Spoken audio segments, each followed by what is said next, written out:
Garbage, top rope, catch a vibe, catch a foot when I drive. Big pressure, I apply. In the ring, you won't survive. Yeah, I swerve when I drive. Yeah, I swerve when I drive. Yeah, I swerve when I drive. Defeating me, you lost your mind. Top rope, catch a vibe, catch a foot when I drive. Big pressure, I apply. In the ring, you won't survive. Yeah, I swerve when I drive. Yeah, I swerve when I drive. Yeah, I swerve when I drive. Defeating me, you lost your mind.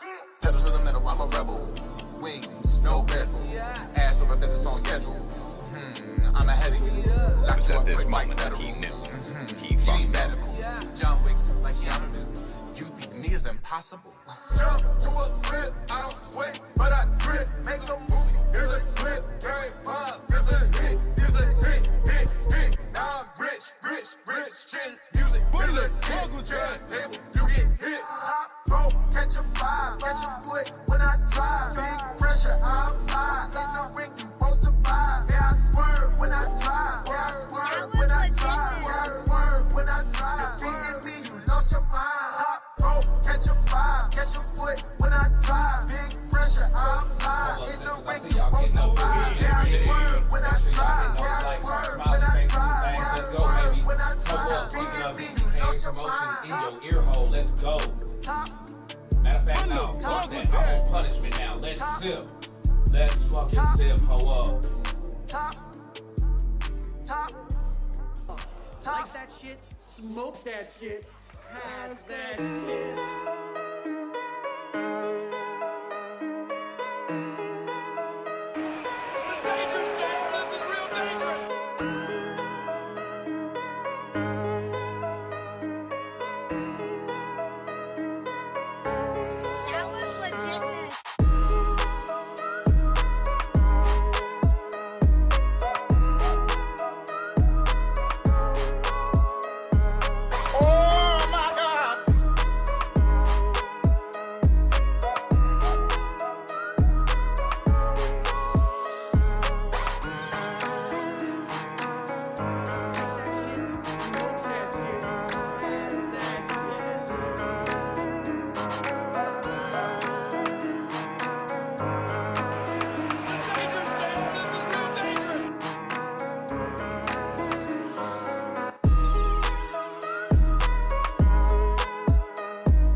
What is going on, y'all? How the hell are y'all doing? Thank y'all so much for joining. Speaking of DTKA Promotions, I am your motherfucking host, the Kool-Aid Man, Archie Red. Hey, we got some banger ass fucking shit to talk about. Kind of a sleeper episode, if you will. I told y'all about the hard drive issue that I was having, so do not worry. After this show, everything will be uploaded to the YouTube. You'll be able to catch up, all of that good shit. But before that, if your ass haven't done so already and you slipping, for real, what I need y'all to do, I need to make sure y'all hitting those likes. I need to make sure y'all hitting those motherfucking shares. I mean, I don't give a damn. Put a razor's edge on it. Give me a Eddie Guerrero 5-star frog splash. Hell, you could even put a little bit of RVD on it. Do you hear what I'm saying? I don't give a fuck. Texas Cloverleaf, that some bitch. Put a sharpshooter on that thing. I don't give a shit. Just tear those likes, those shares up. Make sure if you're not following the page, exclamation notify in the chat so you can do so. And slide your happy ass on over to YouTube and subscribe and hit that motherfucking bell as well, y'all. We get this thing popping. Let's see, today we got a bunch of fucking shit to talk to. I didn't get to it last week, so I will be talking about the Nash Carter news and going in depth on that. We are going to talk about your favorite DTKA moments. I think we may have talked about it already before, but we're going to revisit that shit again for very, very special reasons. We're also going to talk about, is the ref to blame for the beef that we have going on here in DTKA Promotions? Let's see what else I got here, because I got notes on notes on notes. Oh, I also got some more details on WWE's Botch on the whole Hit Row faction. We're gonna talk about Minoru Suzuki, him over here in the States versus Japan. We're gonna talk about CM Punk. We got shit. I almost said thigh meat galore, and then I realized that type of match ain't even fucking going on right now. So, with all that being said, I'm gonna go ahead and shut the fuck up. I don't want to stand right here and do all of my talking. I want to go do all that over on the other side. Plus, I got me a little something ready, you know, to keep me motivated during the show. So, without further ado, y'all, I'm gonna shut the fuck up, slide on over this way, because the Kool-Aid's so good, even a diabetic can drink it, and if your ass ain't sipping, you already know what it is, y'all. Pull up. Let's go.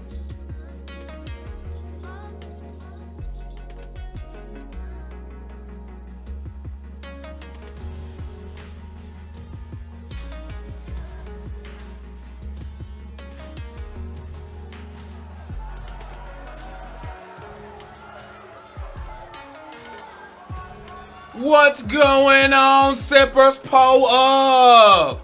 Redican with the sit your ass down was happening. 1,733 days sippage. Pull up. Look at that. We got Cedric pulling up. Warpath pulling up in here.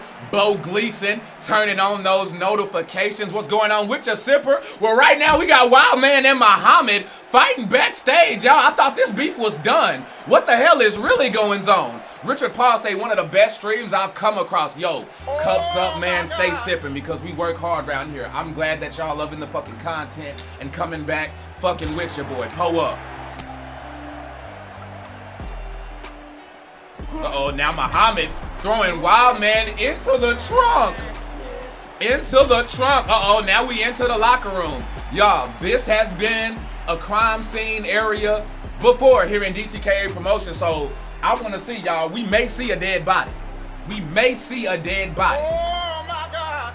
Look at that. We got the one pulling up right now with a like. What's happening, man?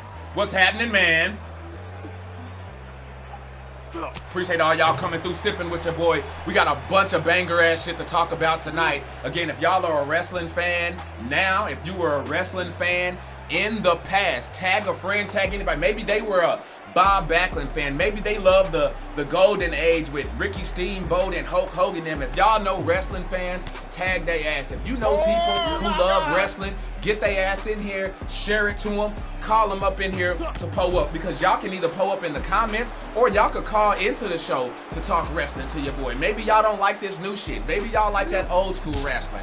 Maybe you like both, today's and the old school. Maybe you just like the old school. Maybe you AEW or WWE. It doesn't matter. We welcoming everybody up in this bitch. But we have a brawl going down right now. The Knockout Kings champion versus Wildman. Look at that. Mars coming through the building. Let's fucking sip. That's what I'm talking about. I want revenge on both Elijah and that other piece of garbage. Well, hey, I'm telling you, pull up a cut a promo on them. Let them know how you feel. Matter of fact, but what I'm talking about, cut a promo. Hey, slide into my inbox if you want to call into the show. Just message your boy Q, and we could get you on up in here on the show. And hey, you could tell them yourself how you really feel. Pull up.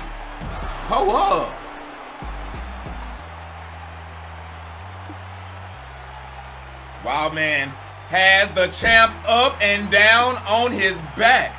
Y'all, it is not going to be easy right now. Tyke Line say, Wild Man, the next Knockout Kings champion. Oh, really? Oh, shit. That would actually be fire. That would be fire. I wouldn't mind that matchup. I would not mind that matchup at all. DTKA family,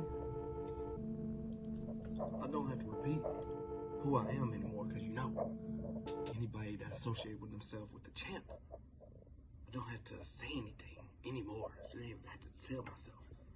But I represent Blade Incorporated. I just want you guys to know that we just made a charitable donation to the Make-A-Wish Foundation. And we're donating an ass whooping to a certain individual That was legit. that needs to be dealt with. And also to do things right. Because at the end of the day, we think that kids need to go back to their parents. So therefore, Reggie, this is the on Sunday, we're not going to know who you are anymore. We're just not. So, by this time, on Sunday, I think somebody's going to go tap, tap. You figure out who that is.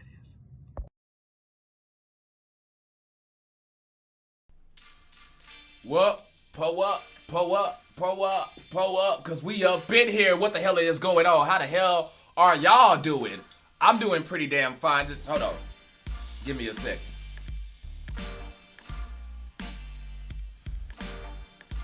Just had to get that in there. Now, we about to start displaying the wares around here. So, what I'm gonna do, see, Danhausen had a meet and greet today at 4 o'clock. But I didn't make it, otherwise I'd probably have another one right here next to the Swerve. But what y'all see right here, that is an actual autograph. So what we gonna be doing here in DTKA, anytime we go out here and we hit a meet and greet or anything, we meet somebody, we get something signed, you know, we gonna start having like a wall of fame or something going on around here. So right now we got Swerve up, that's the only one, but as time goes on, as we get out, do more experience things, we gonna add more to that motherfucking collection. Also, Sippers, if y'all have any autograph photos, and I need clean quality, you know what I'm saying, because that shit right there, wasn't hard at all. If y'all have shit, you know what I'm saying, shit that's autograph signed and it's in good quality, send it on up in here and we can display that on the Kool-Aid Wall of Fame. I want to see y'all's autographs and what famous celebrities or famous wrestlers that y'all have seen or met. Now, let's go ahead and get to the meats. And I'm not talking about thigh meats. Let me go ahead and check here also, make sure I don't have anything waiting in my queue. Right here, okay, I seem to be doing good right now, so we are good on time. Let's go ahead and get to it then. Fuck it. Let's talk about Athena and Yellow Mountain. Let's go ahead. He said, just got home from work, got 4 hours of OT going to get more to burn. Oh, shit. Hey, get it going then, man. Pull up. So, what I want to talk about this Athena and Yellow Mountain situation here. So, on Sunday, we saw Yellow Mountain take on Mina. Athena take on Lucy from the Underworld.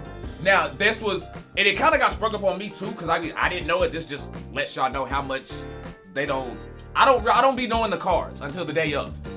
And I knew there was like a stipulation on who won what match, and I even asked during the broadcast, I was like, yo, what happens if both women win the match? And then that's when the champ pulled up in the comments. I was like, yo, this is like a beat the clock challenge kind of a deal. So Yellow Mountain got the victory on Mina, but it just so happens that the champ was able to get it done a bit faster. So with that being said, that being said, oh yes, and shout out to the Dollhouse. You know what I'm saying? Athena has chosen to meet Yellow Mountain in her favorite place. In her favorite place. And that's a fucking cage. So that maybe if you thought when dealing with your enemies you didn't have to watch what you said, well now you probably do, because Athena, I guess, has been picking up on that and is now looking to drag Yellow Mountain to the very place that she loves the most, and that's a freaking cage. Owen says Jade Cargill, the TBS Women's Champion, formed a stable with damn it, Owen. That's on the wrestling talk side of things. That's topic. Don't come in breaking news and shit. You gotta wait, man. I'm talking about shit like that over on the other side. So I will go ahead and move on. We said that we not doing the spoiler thing right here. Keep sipping with me though, man. I got your take on this. You know what I'm saying? Hold on. Rock with your boy. Cause trust me, most of the and sippers, I want to let y'all know something here as well. Because me and Flexer get this. Me and Flexer get this a lot.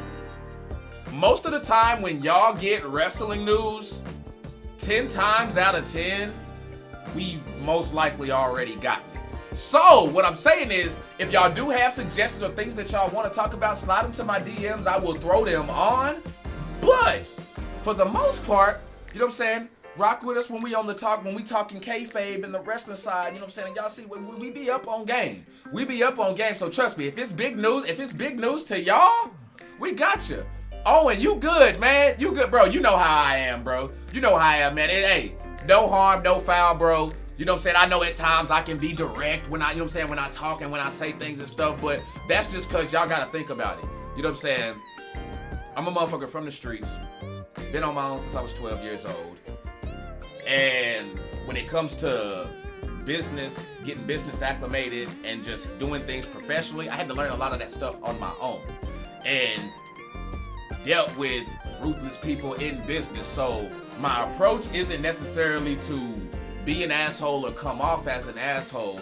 It's just when you're in business on the line of work that I'm in, you know, you have to be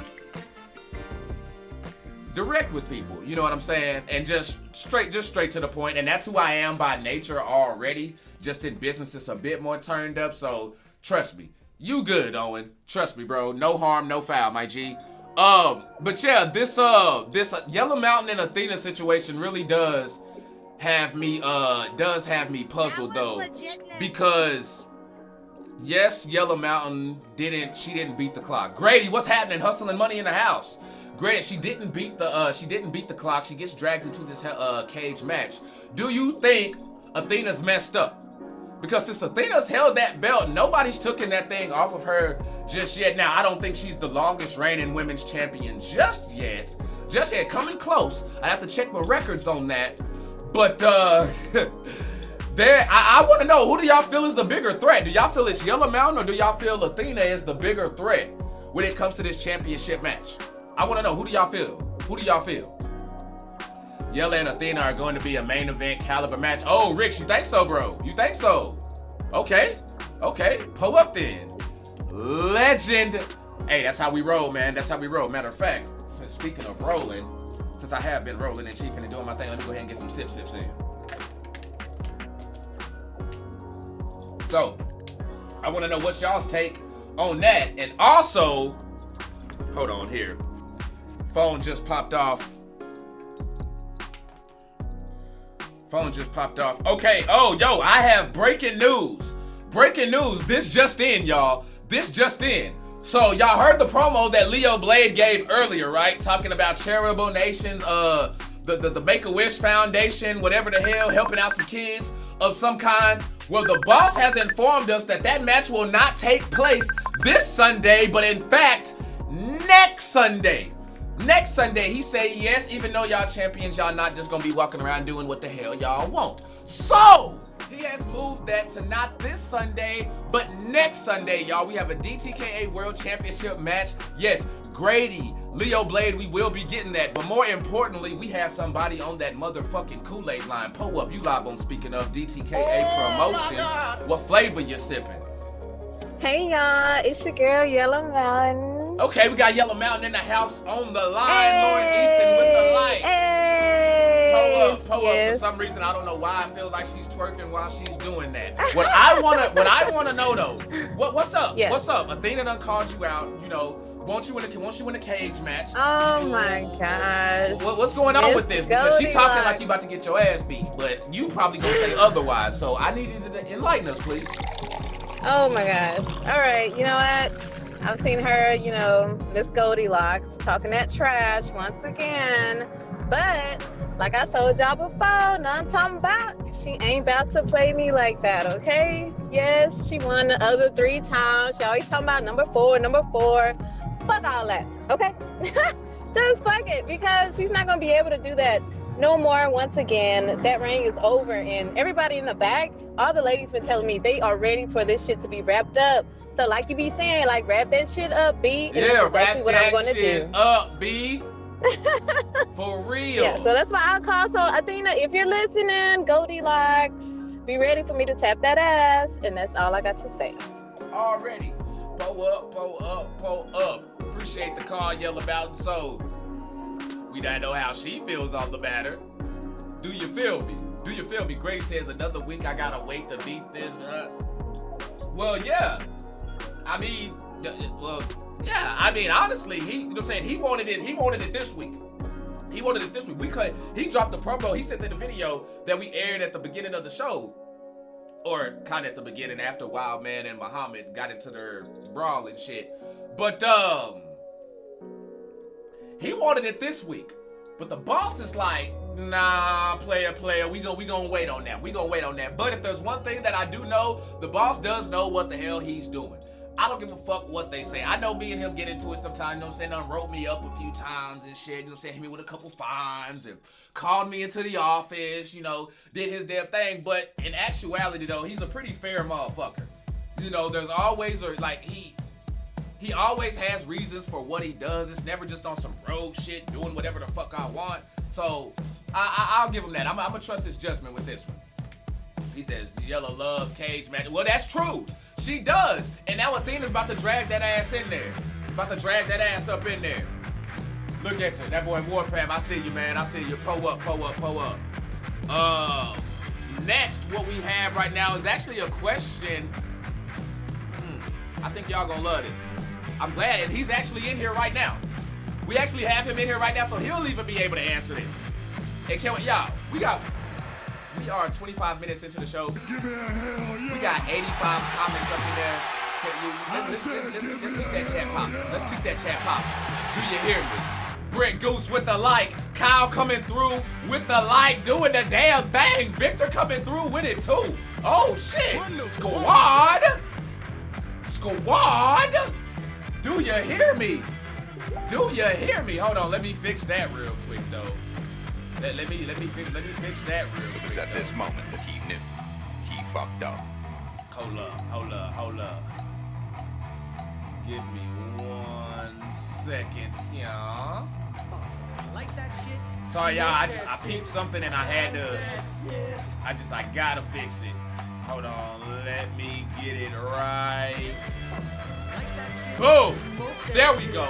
That's what the hell I'm talking about. Now we're set. I got a question, y'all. Has Grady became a threat to Leo Blade?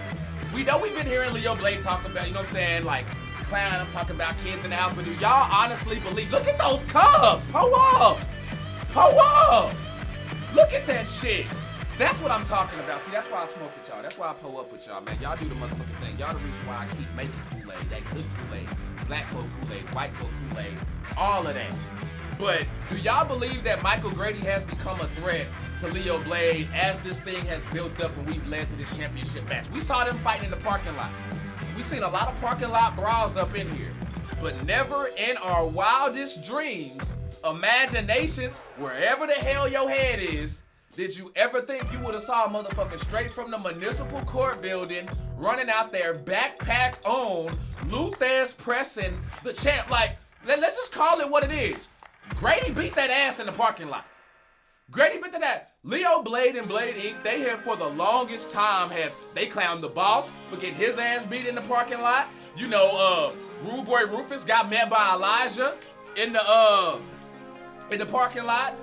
And you know what I'm saying? There's been jokes cracked, but now Leo Blade became the victim of an ass whooping in the parking lot. I mean, look at the footage. Pick the footage. Exhibit A. Exhibit A. You see what I'm talking about? What I'm talking about? So, I seriously want to know, I want to know y'all's take on this. And I saw somebody, I think that was Brent, pulled up saying that, yes, Grady has become a threat to Leo Blade. Let's see. Oh, and we got that strip club Kool-Aid? Okay, pull up. Hey, man, hey, if they got the best breakfast, they got the best Kool-Aid. Fuck with me, though. If you know, you know. Oh, looks like Leo Blade just laughing that one off. He didn't take a damn thing I just said serious. He like, man, he like, fuck out of here. That's what he doing. And my man from Tennessee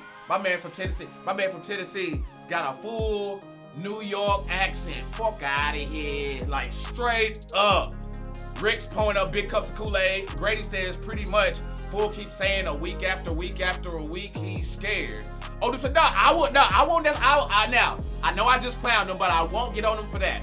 Because, again, he wanted the match this week. He called it for this week. It was the boss who stepped in and pushed it back. And actually, now that I think about it, I think y'all might have got the dates mixed up on there because I think it had been promoted next week. I could go back and check, but I thought it had been promoted for not this show, but the next. I don't know.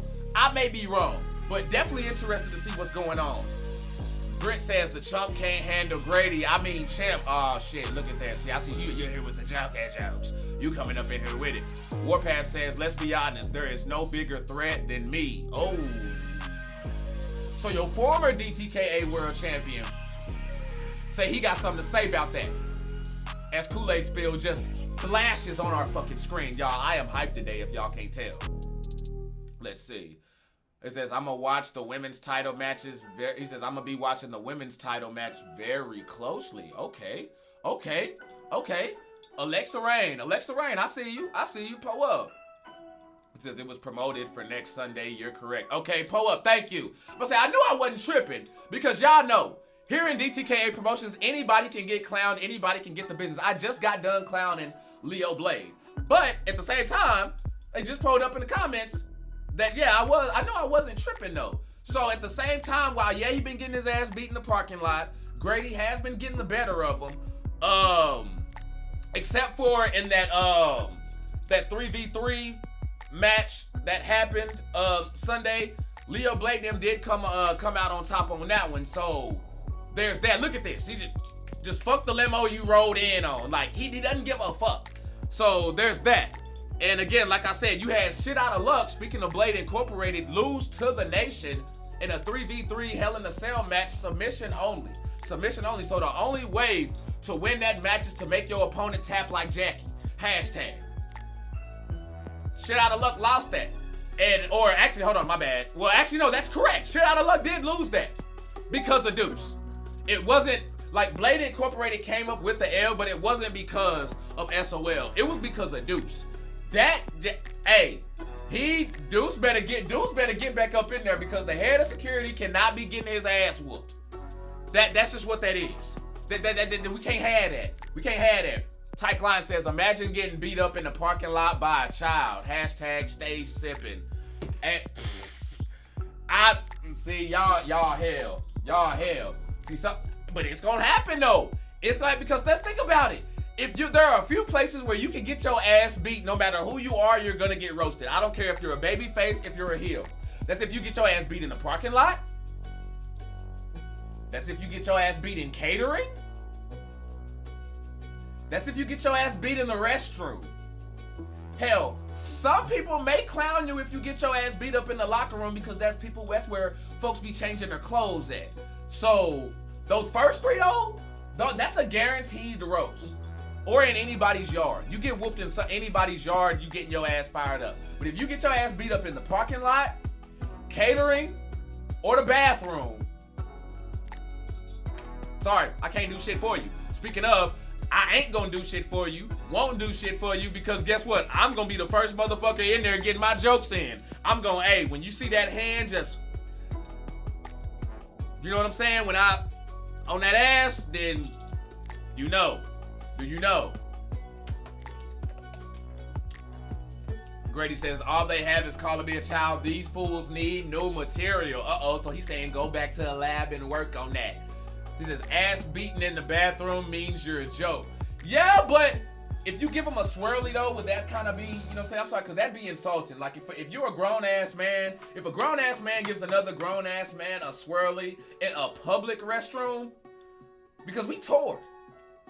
So it's not like you're using the same restroom, hell, every day. Like, that shit's changing. You're in a new restroom every day. Like, you're coming into a new spot that you have not been before. Like, if I see a grown man giving another grown man a swirly, I'm gonna be that voice that you hear. You don't see me on screen at all, but you just hear me off to the distance somewhere like this right here. This how I be.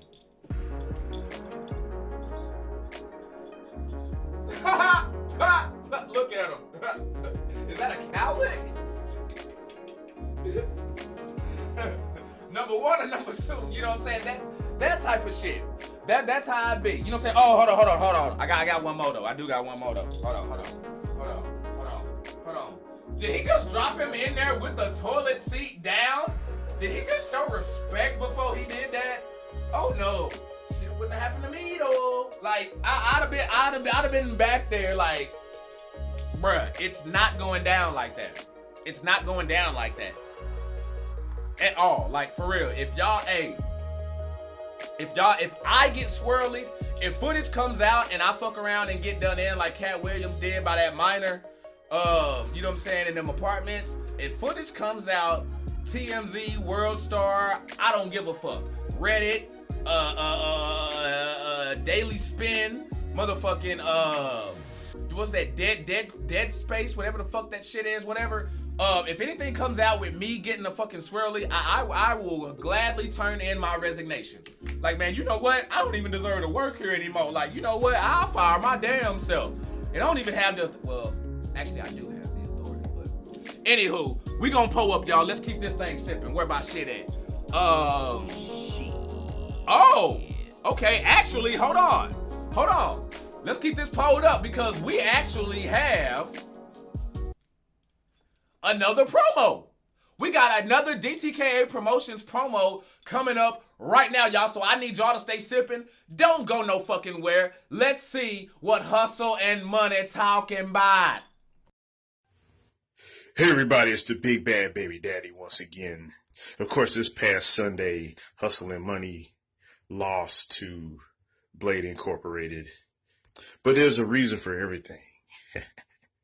I think you guys are going to find this reason real interesting. I'm not making excuses. It's just that, did you notice, Wyatt Jones, did you notice that, when you pinned Sir Scott Ryan, he was just a little winded. He did like maybe 3 or 4 moves. He got hit with one move and he was all out of breath, right? That's why you're able to get that pin on him so easily after Gorilla Hill hit that powerbomb crab pin on him. It's kind of odd, right? Like he wasn't himself, right? You know, well, there's a reason for that. He did a lot of sets lifting your woman up and down before the match. He was blown up before he got to the ring. And Gorilla Hill, your woman ain't no small lady either. Oh, I put a lot of reps in with her. But you know, the Big Bad Baby Daddy is used to cardio workouts. Running from baby mama's house to baby mama's house. Running from child support enforcement. I mean, well, you know how it is. I'm only guilty if they catch me. And you know, Grady was a little winded too. I mean, he was running laps around the arena trying to get away from Leo Blade's woman. I mean, after Grady kicked Leo Blade's ass in the parking lot, Leo Blade's woman decided that she wanted to find out what it was like to be with a real man with real blood running through his main vein. So I guess she just wouldn't take no for an answer. She's chasing Grady around. It's like one of those cartoons or something. All right. Yeah, that kind of shit, right? Andy Griffin music starts playing. But Grady was running and because he wanted to stay true to his woman, okay? And Leo Blade, I'm sure your woman gave up on that and just found whoever else she could get her hands on. Make sure she gets some satisfaction. I mean, hell, she came up to me once. One time, I mean, like a dog in heat. I mean, I could smell it. She smelled good. But ultimately, Leo, I said, I turned that hot in the ass trollop down and sent her back home to you because really she's only fit to be with paper champions like yourself. I mean, of course, I had to remind everybody as I, embarrassed you as you was trying to, sit there and clown in the corner. Okay. I kicked you in your chest and hit you with the over the top rope leg drop. And every time you tried to break up the pin, I went right over there to the ropes and threw you around like a rag doll. I mean, y'all say that Grady's the toddler, but I threw you around like a Cabbage Patch Kid. So that's your world champion, ladies and gentlemen. Give him a hand. He's a loser in the bedroom with his woman and a loser in the ring. And Grady's going to take that belt from him real soon. You'll see. Speaking of losing belts, NBI, I know I said we was going to let y'all make it, but I lied. I'm calling our rematch, our Champ Perk rematch for this Sunday. And we're going to find out, NBI, you guys talk a lot of trash, calling us baby birds. No, we are the buzzers in this business, and we're going to pick carcasses clean when we take those belts on Sunday. He fucked up. Do you want to make history, NBI? You're feeling lucky? You want to be famous? You want to be the only tag team in DTKA that's ever successfully defended their belts against Hustle and Money? Because every time we've challenged, we've come home with the gold. So you want to make history, or do you want to just be another victim of the hustle in the cell? So you champs are on notice, because sooner or later, those belts, just like your women, are going to come home with a real man. Until next time, suckers, see you in the ring.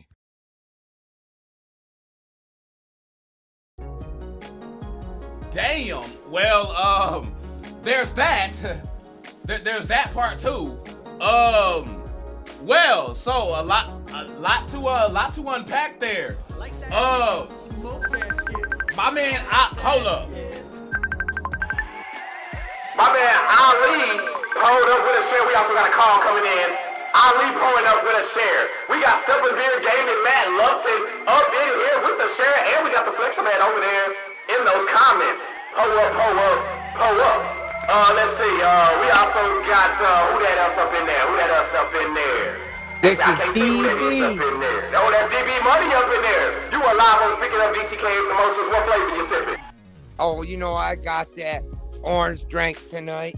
Oh shit, that orange drink, y'all. Not orange. Hey, well, you know what? Never mind. Go ahead, bro. You know DB didn't come from money. He made the money. So where you get the money? I'm dollar bill, I'm still y'all. sipping on that orange drink. Already. Just the way Mama made it. That's what's up, man. That's what's up. So, hey, what brings you back to the Kool-Aid line right now? You know what I'm saying? What got you going up with us right now? Well, Archie, I know you was up in the club on Sunday, and you seen all the boys come up in the club. You seen Calvin. You seen Michael. They all rolling up.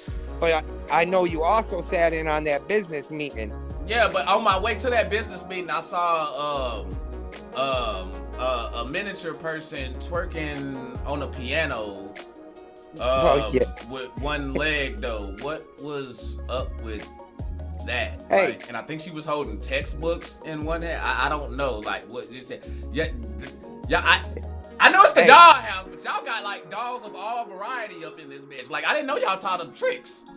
Yo, we got a handle for all the fellas that come in there. If they like them tiny with one leg, we got them tiny with one leg. Oh shit, Tyke Lion say you sound drunk. He say you been sipping. Listen, I've been up in the club all day. Of course I've been sipping. Oh, and you know what? He needs some milk. Cause Portia just came through with 100 stars, y'all. Can we get some cups up in the motherfucking chat one time for the one time? Let's get it. So what's popping with you, man? What's popping with you? But I know you was up in that business meeting with me. Cause Yes, you sir. know we was handling our personal business. And you know I had to send my contract back. Right. Yeah, we have been having to get that, you know what I'm saying, iron out some little details and things like that. Yeah, you're right. Go ahead. Because of the business meeting and some new things, business propositions came my way. Okay. So I had to send it over to your boss Okay. to get it all signed off on. Because, you know, we're doing everything right. Already. And you know how it is. You sat there. You know what's coming. DB Money said, I'm not coming for titles. I can buy titles. I'm about to prove what my money can buy in a few weeks. That's what's up, man. You know what? I'm glad to hear it. I'm glad, you know what I'm saying, I'm glad that y'all, you know what I'm saying, I'm glad that y'all got, you know what I'm saying, things situated and progressing, bro. I'm definitely looking forward to seeing what you gonna bring here, what you gonna do for us, because I mean, the fact that you already got us popping in the fucking clubs yet, you know what I'm saying, it haven't even worked yet. It's like, bro, you know what I'm saying, that's love right there. So I'm already a fan. Yeah, you know what I'm see, saying? I take care of my people. I see. I see. After y'all left, there was a little issue with Blade Inc. trying to show up to my club, but we don't let them in. What? There was We an don't issue? let- Hold on. No, wait. There was an issue with Blade Inc. getting into the club. Oh yeah. I need some clarity. Hey, Blade. I know either his publicist, I know either Leo, Buckeye, Tori. Somebody has to be in here. I need somebody to come in here and explain what's going on right now. But I'm gonna let you go ahead and explain, give your side of the story first. Y'all You know I'm know- the instigator. Michael Grady was up in my club, and Okay. I don't know why they was coming in there, but they need to know that don't happen in the club. Okay. So you think they was trying to pull a Masvidal, you know what I'm saying, I and be don't know. waiting for homie outside the club, and you know what I'm saying, trying to scrap at the club. Okay, yeah, you know what I'm saying. No, I'm just saying, I hope they wasn't trying to come for DB Money, because that would have been a mistake. He said, "Is it a 16 and under club?" The hell no! I wouldn't have been up in that bitch. Hey, do it look like I'm trying to catch? Hell no! Yeah. No sir, Bob. See? No. See, I don't know if they was coming there for Michael Grady or not. That's not my business, but that don't happen in the club. Pull up. Let's get it, man. Well, hey, I appreciate that, man. I appreciate the call in. Thanks for sipping with us, man. I look forward to seeing you. You know what I'm saying? Come through and do the damn thing. Hey, keep pulling up, keep doing what you do, and keep them coming. That's right. Word. Yes, sir. Pull up. I'm out. That was good shit. DB Money, y'all, running the dollhouse. Getting, you know what I'm saying, making sure that, you know what I'm saying, the details on that contract is all set, ironclad, and fucking set. I appreciate this shit. Look at that. We got fucking cups up. We got fucking, look at it. Don't you be messy, Solidus. Don't you be messy, Solidus. Don't you just sit back and stir your cup, bro. You just sit back and do this. You know what I'm saying? Just sit back and do this. You know what I mean? Like I don't say, hey, if you want, I can pass the Dutchie to the left-hand side. You know, well, that was my right, but for y'all, that was on the left, so I had to do that. But y'all know what the fuck I'm talking about. Now, that we got that out the way, let's talk about this Chambers into here situation. Let's go ahead and get there. Chambers gets the dub onto here this past Sunday. Shaolin King was, of course, present. And I'm interested to know where this thing is going.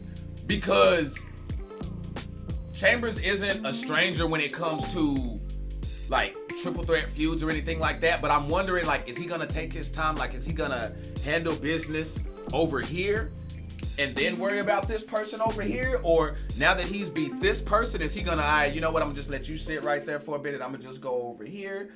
You know what I'm saying? And when, you know what I'm saying, handle this little situation. I don't know. But it does raise A lot of questions for me. Hold on, we got the inbox popping right now. Let's see right there. Okay, go ahead and pull up then. Do the damn thing. Hey, he says, due to my trip to Shaolin Temple, my advocate will not be calling in. Oh, wait, what? What are you implying, Alexa Rain? What are you implying? The other story was so wild, like I have to hear the other one. Well, like, yo, like, keep them coming. We got Solidus on the line sipping with us. Yo, what flavor you sipping, man? Pull up. You know it's always red. Always red Kool-Aid. You goddamn right. You goddamn right, y'all, man. I don't give a fuck what he say. That motherfucker black. Solidus is black. I don't give a fuck what, I don't care, you Espanol me all damn day. I don't give a damn. No. Black, bro. My man, stay sipping red Kool-Aid. Let's get it. I'm just fucking with you, man. How you doing, fam? I'm doing great, bro. More important, how are you doing? Let's see. I'm on the blunt. I got 2 cups over here, so It sounds like you're doing great then. Oh yeah, man. I'm doing good. I'm super chilling. I'm maxing and relaxing. Great. But I'll make this a little quick. Okay. I got a little exhibition on Sunday with Warpath. Again, this is taxes are due this Monday, right? So consider this. I'm going to use this as a write-off. This is a charity for you, Warpath. So remember, this is for you. This is for the greater good. So you and Leo Blade out here, y'all motherfuckers feeling real philanthropic around here, ain't y'all? Like, y'all some donating motherfuckers. Hey, do your thing, man. I'm sorry, bro. I'm full of jokes today. I told you I'm on one. Well, man, it's Easter, right? It's a time not to be selfish. You gotta give to those less fortunate. I'm just one man trying to do my part. I thought that was Christmas never mind. Go ahead, bro. I see what you did there. Now go ahead, man. I'm a very charitable man. But real reason for my call is forget Sunday, right? Because Warpath, I already know I've told him time and time again, the mind is the strongest muscle.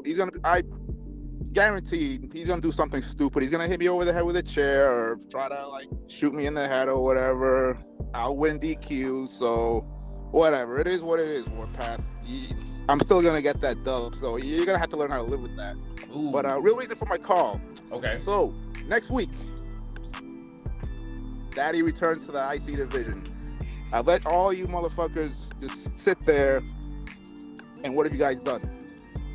So there's something that bothered me, Archie. Yeah, I'm gonna tell you what it is. Okay, go ahead. I'm listening. I'm ready for this. I'm ready for this. The Shaolin King was talking shit, saying, "Oh, how could you do that to your boys? So that's fucked up." So I'm gonna just say this one time. I don't know if you've been breaking too many boards over your head or what it is, bro, but I am your deity. You worship me. So does the rest of the division. So let's do this. I'm going to give in the spirit of charity. And I'm going to say this really slow just because I know the division is the locker room there isn't exactly, aren't exactly full of PhDs over there. So. Oh, shit. Damn. He said y'all ain't got y'all education. Damn. Go ahead. So I will give you guys an open challenge for the IC division only. Again, I will repeat this. For the IC division only. Y'all heard the man. So, Chambers is cracking up right now, just laughing. So he's sitting back holding us. So he's that. Oh wait, hold on. Now he said open challenge to the whole division. So I think that's including the champ too. Oh damn, nah, pull up, do your thing. Well, you're talking to the champ right now, bro. Because oh shit, damn. You know, because he's got something that belongs to me. So I don't know how many sippers out there are fathers, but when you let your kid borrow your watch and he feels like a grown up or whatever. So that's pretty much what it is. But I'll be back for that soon. But again, anybody in the IC division, I'm giving you a opportunity to be relevant. So you have until call in tonight. Whoever the first one is to accept my challenge for next week. Let me repeat this again because I know a lot of you have listening comprehension deficiencies. Next week. All right? Virus shot show. Keep it going. So again, blessings to y'all. Hey, enjoy your Easter. Fuck Warpath. And I just gotta say, Leo, I feel bad for the champ here because I don't understand why he gets so much hatred. Like he's looked at in that locker room like he's Hitler or something, and I just don't get it. So hold on, real quick, bro. My man Brent just came in here with 500 motherfucking stars. Sorry, I was trying to contain myself. You know what I'm saying? I was trying to, it's fine. I mean, it's just right there, just all in my face, just looking pretty. So I had to do it. But now, man, do your thing. You mentioned the champ. I thought I heard Blade in there somewhere. What happened? Oh, I mentioned the champ, yeah, because I don't understand why this guy gets so much hatred. What did he do that was so bad? Like I said, the locker room looks at him like he's Hitler or something. Like what has Leo done that is so bad? Is it because he's successful? I mean, damn, man. Man, see, food for thought. Man, now that's a good question, man. That is a great question. I can't knock you. That's a great question. That is a great question, man. I'm gonna have to think about that. I'm gonna definitely have to think about that. But I mean, so y'all, hey, Intercontinental Division, y'all heard the man. Open challenge to the whole division. Who it's gonna be? You got a chance to go ahead and bang the line and do that there. But matter of fact, okay, nope, that ain't for me. I'm interested to see who the fuck it's gonna be, man. I'm interested to see who it's gonna be. So if y'all interested, if y'all ain't scared, if you ain't tired, go ahead and hit the line. Let us know. Again, let me just repeat this one more time. Next week, all right?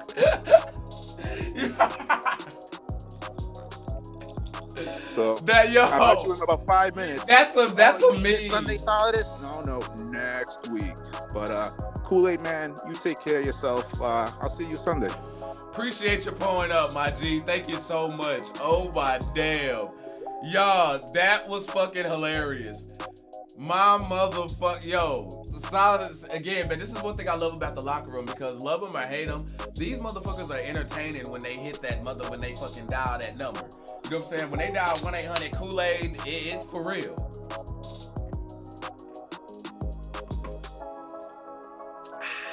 Pull up. Sorry, y'all, had to get that in. Let's see here. What do we got? Oh, here's something spicy.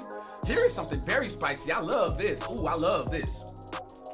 Elijah and Calvin. Let's go ahead and talk about it. Let's talk about Elijah and Calvin real fast. So, Calvin's having his match, right? Here we go. Money talk. Here comes the money.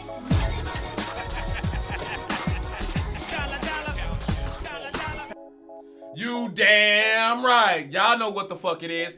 Rose Cartel coming up in here. MBI dropping 100 stars. Now, my man, Ali had pretty much made an announcement for your crew, your squad. Ali, if you up in here, go ahead and, you know what I'm saying, relay that message one more again, just in case homie missed it. And if you don't in 30 seconds, I will go ahead and spill the beans for you, my good sir.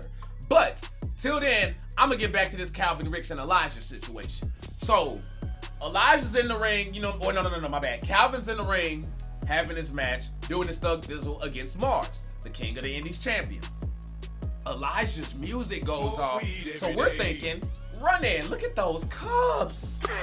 We even got William Freeman in the building. Muhammad rocking with us. Pull up. We think that, you know what I'm saying, we all think, including Calvin Ricks, believes that a run-in is about to happen. Never shows up. Elijah never shows up. The ramp stays blanked. Ain't nobody up there. Ain't nobody anywhere. Shit sound like a Dr. Seuss book. And you would think, oh, okay, yeah, and whatever. No, that still bothered your boy. So during Elijah's match later on that night, Calvin Ricks, my bad, I fucked that all up, does a run in his damn self, and I mean just runs in, fucks up the whole match. Fucks, I mean, runs in there, boom, you know what I'm saying? Face to the knee, blah, blah, done deal, and it's just out of there. Matter of fact, I believe it was Elijah's match versus the One that happened because Elijah ran in when Calvin was fighting the One. So now the One is pissed off at Calvin and Elijah. Why does it sound like I'm explaining a fucking soap opera? But that's the stories here in fucking DTKA. They just that damn good. Pull up. But you had Calvin, Ricks, and Elijah who are pissed off at each other, and now the One has gotten in the mix, and it's like both y'all can get this work now. So interesting developments over on that side. They even had a end of the show brawl. Like they brawled after the main event. Yo, we don't get that too much. We don't get that too much around here where after the main event, you know what I'm saying, shit starts going on afterwards, but hey, it's popping like that around here. It's popping like that around here. Give me 1 second, y'all. Looks like that Kool-Aid thing is popping.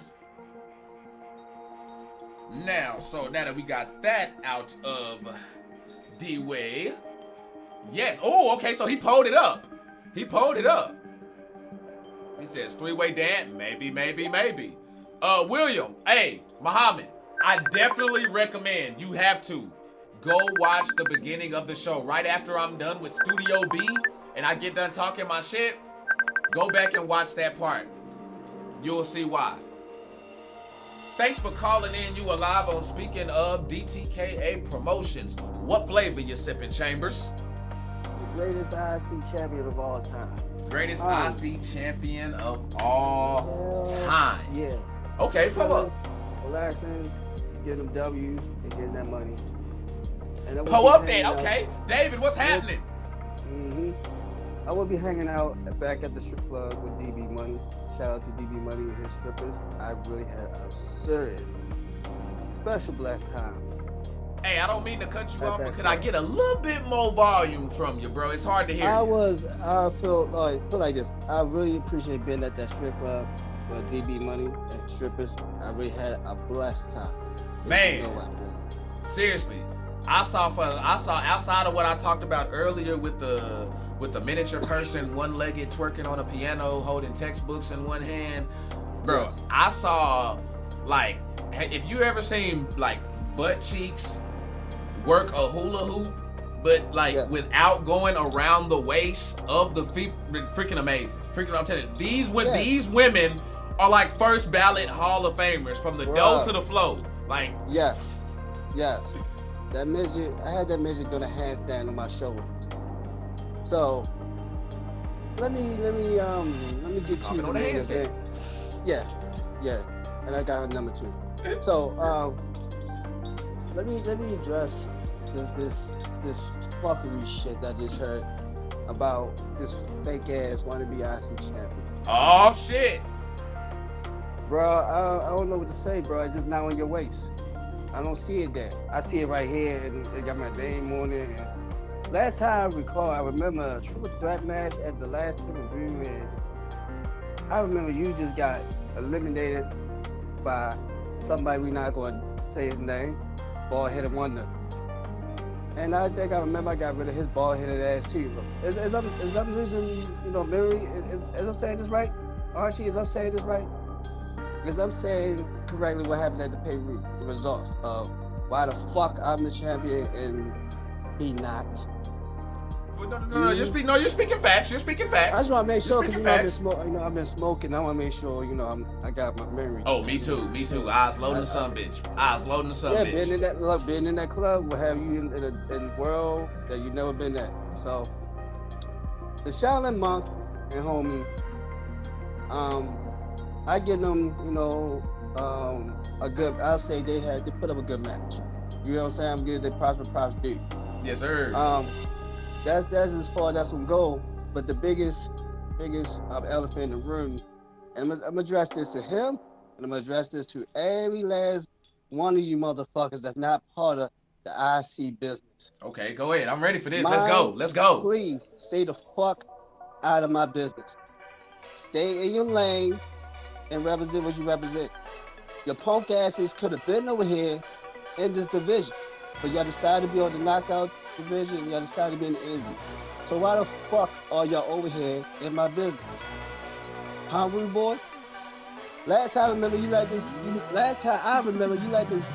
You like what's his name from the family? I don't. You let him whoop your ass, bro. Damn, Rude Boy, he on your ass, man. How you let him Rude whoop Boy, your he ass? on your ass, man.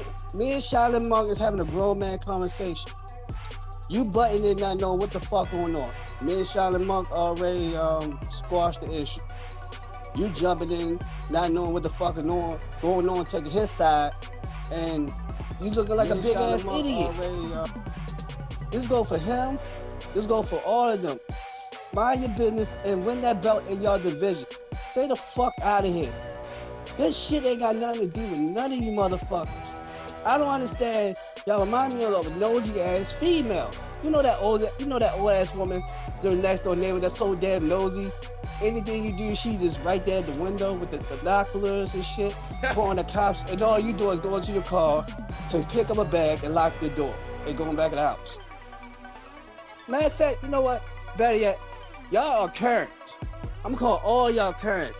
You get what I'm saying? For y'all that came out of your business, Muhammad wanna sit there doing my name. And his mouth, shit. Hold on. Rude Boy pulled up. Rude Boy pulled up. He says, man, I'll smack you and your mama, bruh, and roll one up on your chin while you're knocked out. Cash me outside. Oh, damn. That weak ass shit the fuck out of here, bro. Mind your business. But you got to. I give him props for responding. But anywho, but he lost against the bum ass dude from the family. How you let that bum beat you the fuck up, bro? Until then, bro, I can't respect you because you already know what it is about the family, bro. You already know what it is, yo. You know I don't fuck with yo evil, but you losing against yo. But then you jumping in some shit that got nothing to do with you, bro. All you had to do is bring your goofy ass to this division. That's it. Well, that's right. it. Speaking of your division, right now it seems like you got other problems with.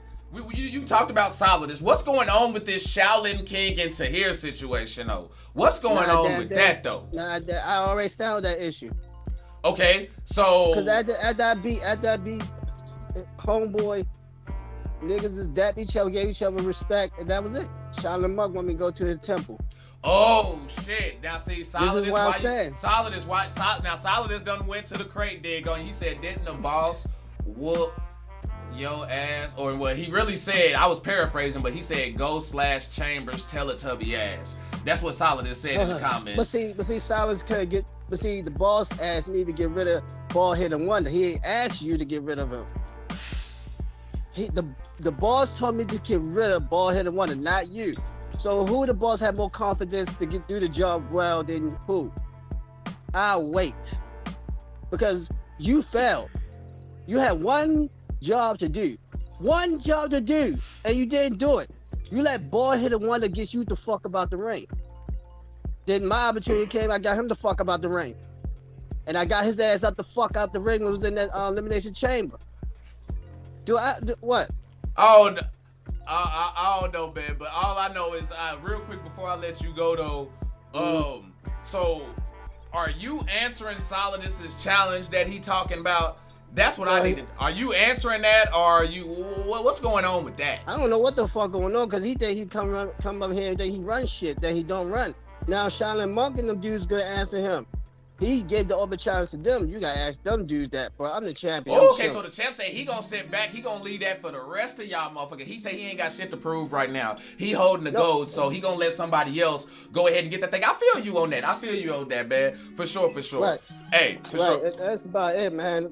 So, like I said, man, I'm about to go back, chill, relax, and get this money and keep getting these W's. And I guess I'll see y'all Sunday, hopefully, or whatnot. So. Already. Yeah, I'm out of here, and I am the IC champion. I know he dreaming. I know he reminiscing. He relaxing, about him holding that title, and he just feeding. You know what I'm saying? See, what he not gonna tell y'all. Nigga, how you gonna get into another story after you about to tell me bye? Because he was reading.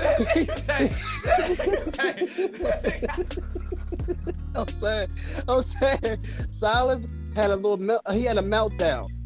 And he went to rehab. He went to rehab to get his mental together because you see what happened. He took it out on his homeboy that he lost.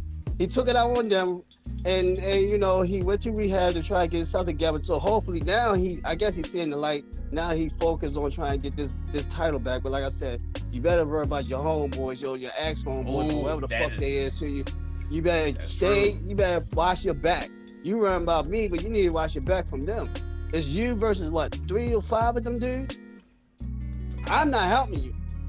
Best believe I'm not helping you. I'm not getting involved with that shit. Don't come in my, like I told y'all before, don't interfere in my match. And I'm not gonna say it no more. All right? So take that hate-love relationship going on with you, Silas, somewhere else. Because if I see your ass rolling up in my shit, best believe you're not getting a title shot. Well, all right? There you go then. Any of y'all jump my shit, no title shots. Well, go ahead and run talk to the boss, then that might be a different story. But as for what right now, no title shot. Respect my match, and I respect y'all. That's it. If you can't respect it, then I'm gonna put my foot up your ass, and that's about it, man. So I'm off of here, man. Already. Silas, go get your mind together, bro. Please go get your mind together.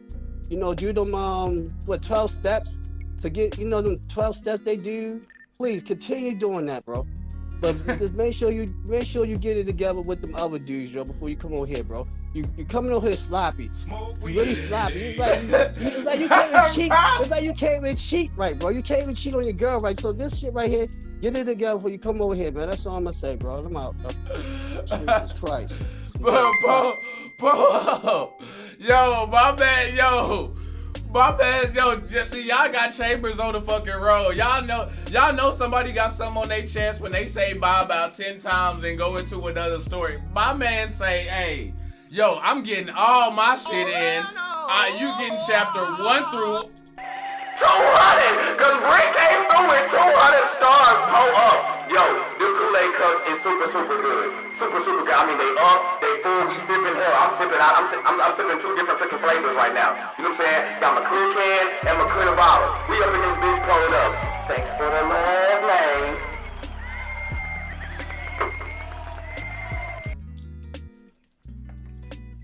Keep it healthy. AJS, what's happening? Yatna coming up in here with that like as well. Hey, I know you loving the Kool-Aid. Pouring up. My man say, Wu-Tang Clan ain't nothing to fuck with. So, hey, he addressed everything on that one. Where those cups at? Keep them up, pulled up. Let's get to the next thing here, y'all. Hold on, see? Hold on, y'all. Hold on, I know what the fuck the problem is here. Hold on. We gonna fix this real fast. Hold on. You got me fucked up. I know what the problem is here. Hold up.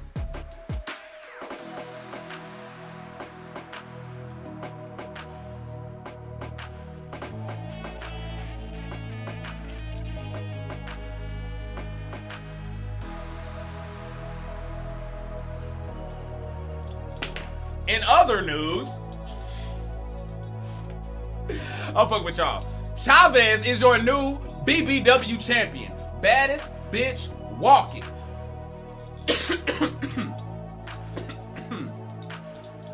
Yeah, that just happened.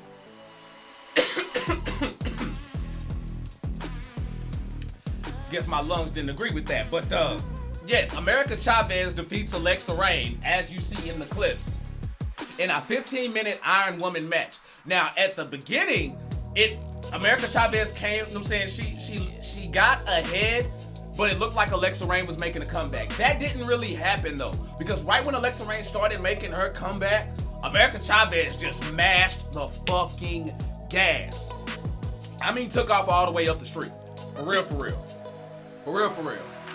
You went to go get a 2 for 10, she gave you some oregano and peeled off on your ass. Done, gone, burnt, skedaddled, out of there.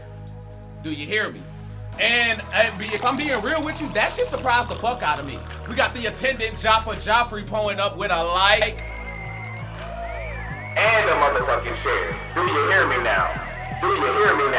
Appreciate the love, man. Keep doing what you do. David says Roman Reigns versus The Rock. Hold on, wait. I'm not sure what that's related to. Stay sipping with us. We can revisit. Drop in the throw up in the comments. Let me know what you're referring to on that, and we can talk about that, whatever it is, when we talk kayfabe on the second half of the show. But yeah, no, that's America Chavez coming away against Alexa Rain surprised the fuck out of me. Now I applaud Alexa Rain for stepping up after the boss made his decision going in there, because she could have, you know what I'm saying, she could have been a crybaby about it, but she didn't. She stepped in there, handled her business, and for a while there, it definitely looked like she was on that comeback. Didn't happen though. America Chavez, however, this moment that he knew. What does this mean for that championship? Because Alexa Rain was the longest reigning. So, Travis Licks, thanks for the like, man. I'm seriously interested in what's gonna happen with that. I mean, could Alexa Rain break could America Chavez break Alexa Rain's record? Is somebody else gonna come through and slay that giant? I don't know, because ever since she's turned heel, it's gotten real. I mean, she went at Tory Lynn, grabbed that belt. Went at Alexa Rain, grabbed that. So that resume looking pretty nice. Yeah, I'm just saying random fights that they could put in a video game. Oh, okay, got you. Pull up. Let's see. Let me see. Okay, so I got that. Okay. Here we go. Speaking of, we just brought up Tory. The referee, Brown Shoes, is he responsible for this beef that we've been seeing between Foxy Brown and Tory Lynn? I'm gonna go ahead and just say it's rhetorical. I'll give y'all my answer out the way while y'all pour y'all's up in the comment section. Yes, I respect Brown Shoes. Y'all know I cop for Brown Shoes more than anybody. There's a reason why we made him the main event referee, and we give him the second half of the shows. There's a reason why we do that. But on this night, this past Sunday, he fucked up. He fucked all the way up. Tory Lynn had homegirl dead to rights in the ring. He said, matter of fact, there was commotion going outside of the ring. I was there commentating. Then he slid back into the ring, got up on the Tory Lynn action, watched it, waited until she made the pin, and then slid back out and started focusing on something else. Not only that, Foxy Brown gets saved, comes back, wins the whole motherfucking match. And the champion was the first one. That grinded my gear. That grinded my gears. He said, yes, he cost me my title. Oh shit. Now they about to start that Brown Shoes is a G. Yeah, you know what I'm saying? Like, I respect him. You know, he don't hide, like when he's checking that, you know what I'm saying? Like, he's a ref and he's a dude, and you know what I'm saying, while we're not pervs here and things like that, we do have some fine-ass women here on the DTKA Promotions roster.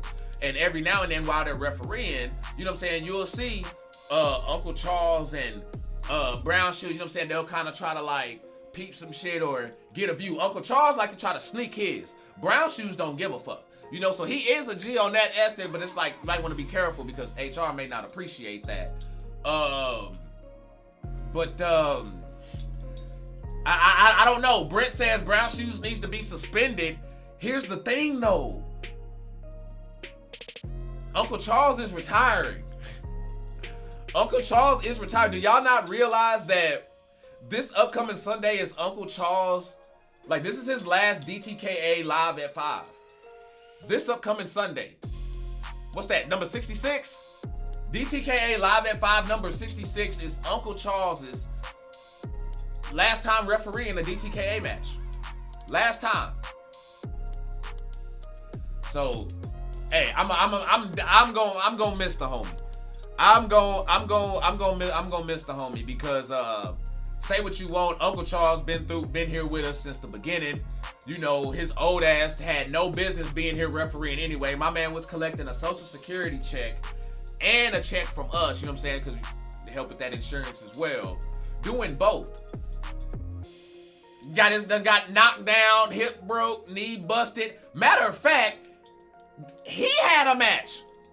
Uncle Charles and Pee Wee had a match to decide who was gonna stay and who was gonna go, and he beat that ass and got the dubski. lot of history with Uncle Charles. So yeah, I'ma miss him. We got some sippers who ain't. Oh man, fuck Uncle Charles. That's fucked up. Oh man, cold-blooded Yellow Mountain going in on Uncle Charles. Damn, what that rap do to you? She is beefing with the okay. Pull up one time for the one time. Give me 1 sec. Give me 1 sec. Also, y'all, we are going to be bringing up y'all's favorite DTKA moments. Actually, coming up here pretty motherfucking soon. So I need y'all to fucking stay sipping with us. Titan says DTKA breaking news. My discharge papers are headed to the review board. That could mean curtains for one job or for hashtag. Okay, hold up. Sorry, I had a lot going on right here, so kind of got scrambled. Pull up. You alive on Speaking of DTKA Promotions with Archie Red, the Kool-Aid Man. What flavor you sipping? And who am I to call? Or who do I have on the line? Yellow? What the fuck was that? Solidus, thanks for the like. Yo, what up, kid? There we go. What's happening?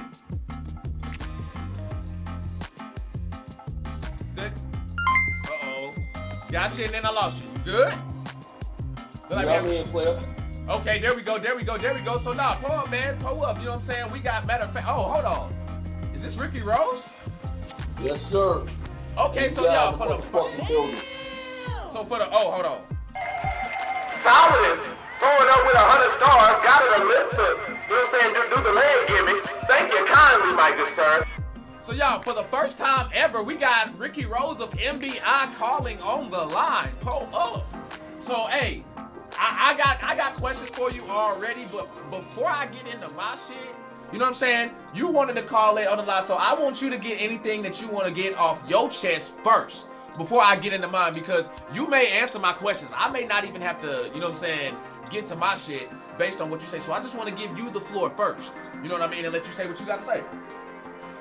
Right. Well, first of all, pardon me, you know what I'm saying? I'm blowing some of this loud right now. Already. I want to say peace and love, you know what I mean, to anybody that fuck with FBI on the lock. The rest, we get it fit. Straight up. Let's get it. I've been hearing about this fucking video that was dropped from Hustle and Money. Yes, Ali dropped a meme video earlier in the show. We cut the promo on it. Right, it was before Brent came up in here and just bombarded us with 500 stars. You know what I mean? Being disrespectful, showing love up in here, man. Thank you. But yeah, man, that was really interesting. So what's your take on that? What's your thoughts on that? Well, I haven't seen it. You know what I'm saying? I mean, let's keep it a buck. If the motherfucker got a real issue with it, he feels like Hustle and Money is really belong in a spot that we sitting in. I mean, honestly, Archie, even if we don't have the title, we are still sitting in that spot. Ooh. MBI, motherfucker, we are not counterfeit like Hustle and Money. I mean, let's break it down. First of all, when MBI first stepped into DTKA, right? Mr. Ali, you know, dad of a million children, whatever the fuck, right, you know, he was battling dude with the dirty t-shirt, the dirty tank top. Oh, yeah, the wife beater. Yeah. Right. They was battling all the time. I don't know who was like probably fucking with who, his mom or whatever. The bottom line is them niggas was always beefing. Them cats were always fighting. Right? Then you got, what's your boy name that came in that looked like wet raw chicken skin? What is that? Ricky Goldsmith and shit like that? Oh yeah, motherfucker who got killed here on DTK. Yeah, that motherfucker. Yeah. Now it goes to show you the official lasts forever, while the fake always fade away quickly. You feel me? Real shit. Oh, and you know what? MBI is the crew with the real bank around here. You know, let's not get it twisted. Let's keep it 100% clear. MBI don't be dropping them bags though. I don't have a lot of time because I'm always chasing the bag. That's the only thing we chase. We don't chase no drugs. We don't chase no liquor. We only chase the money. You feel me? So I'm gonna keep this real quick. and very simple. Sunday, no problem. Hustle and Money want to step in the ring, get an opportunity to try to take these belts back.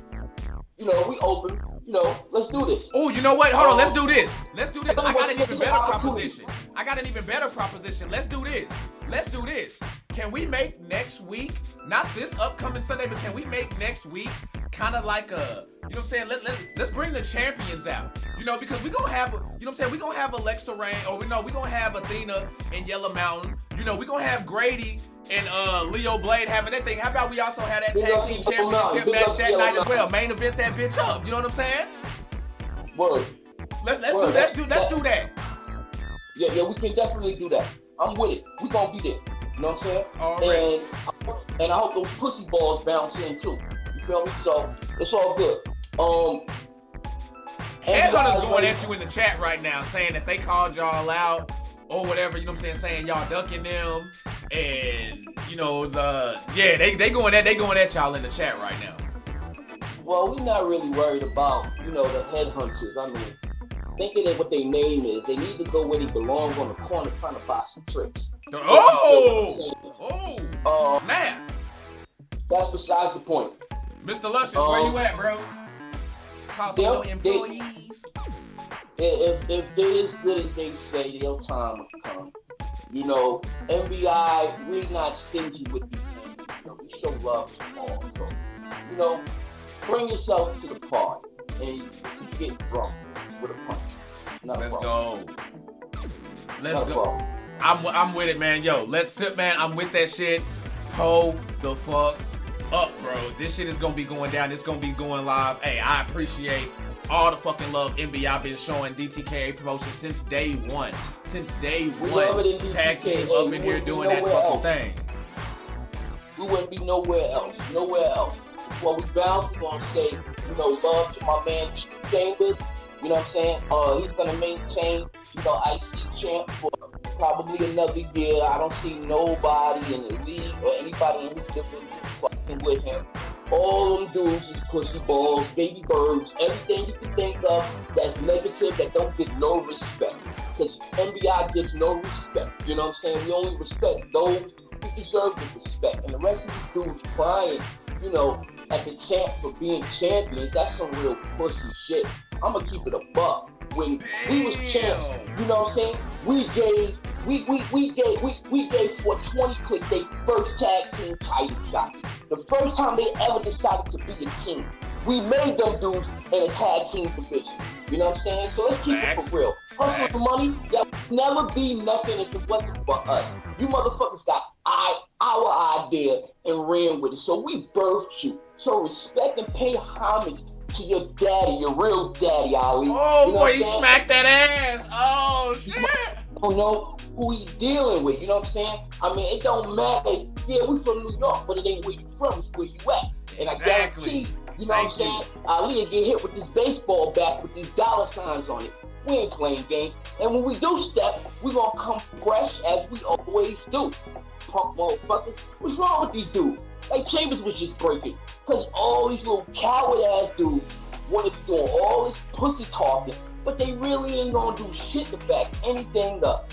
So, much love to the real, the fake suck the dick, NBI out. That I fucks with Ricky Rose. That's 2 weeks back to back, y'all. 2 weeks back to back. Calvin Rich went off last week. Ricky Rose, first time call, long time listener, supporter, viewer, sipper, all of that. First time calling in, but bruh.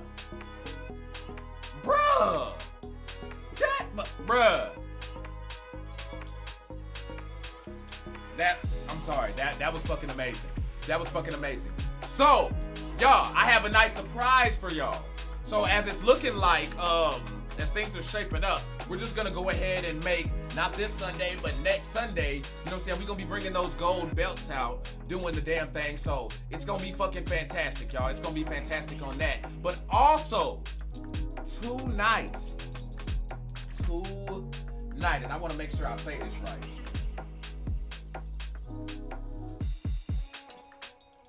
Who's the best of 19? Don't worry, y'all. We actually gonna find out.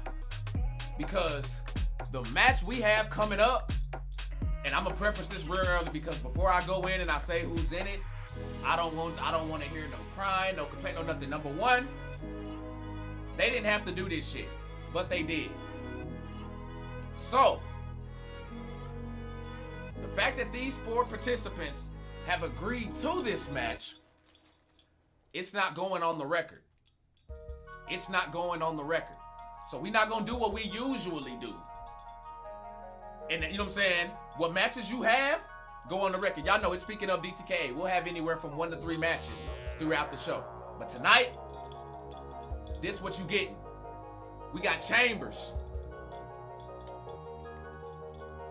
We got Mars. We got Muhammad. And we got Leo Blade. Our 4 champions tonight as we wrap up 2K19. We gonna see who's the grandest champion. This is pretty much a bragging rights thing going on. Now, this is no disrespect to America Chavez, Tory Lynn, MBI. We know where our other champs at, but this is single championship talk right here. So, we're about to have all 4 of our champions compete tonight, y'all. And guess what? In a Kool-Aid spill match. Oh yeah, 4 ways to die. You spill your Kool-Aid, you eliminate it.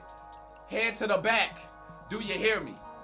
It's drink the Kool-Aid, so we gonna do that.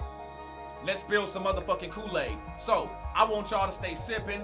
Go ahead, let's let our champs do their motherfucking thing, y'all. Can I get some cups up in the chat if y'all vibe with that? If y'all rocking with that, can I get some fucking cups up in that chat right now? Goddamn, what the fuck I'm stopping the music for?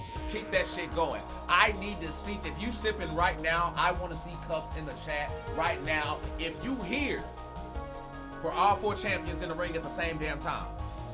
I'm not even sure we've had that happen here in DTKA Promotions before. Pull them up.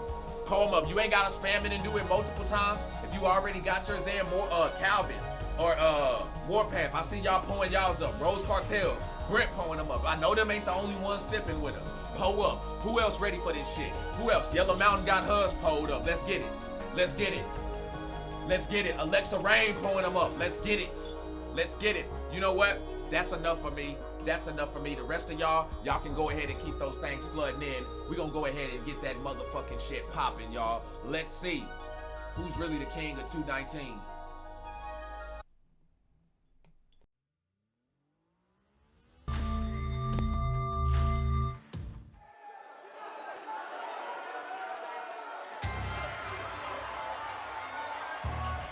Let's get it. 4 champions in the ring, and we got Chambers as the first one up. Stay sipping, y'all. We got more wrestling talk coming back afterwards. Don't worry, y'all. We are not done. Stay sipping. And I will get back to y'all favorite DTKA moments. In his matter of fact, I'll go through those while we get these entrances going. Stay sipping, y'all.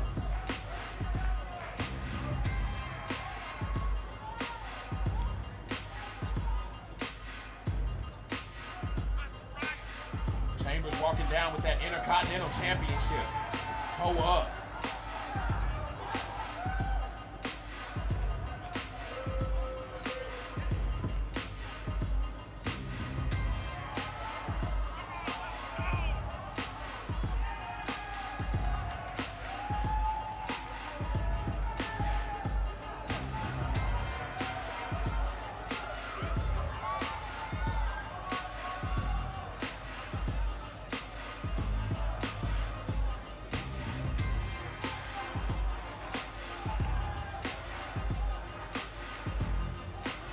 Also see Portia says first time watcher.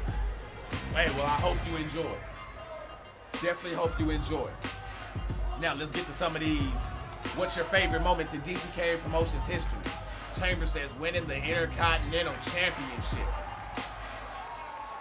Mr. Wade says stripping Leo of the IC strap. Marvin says The Goldsmith beatdown. Yeah, that was a murder. So that was a 187 on TV.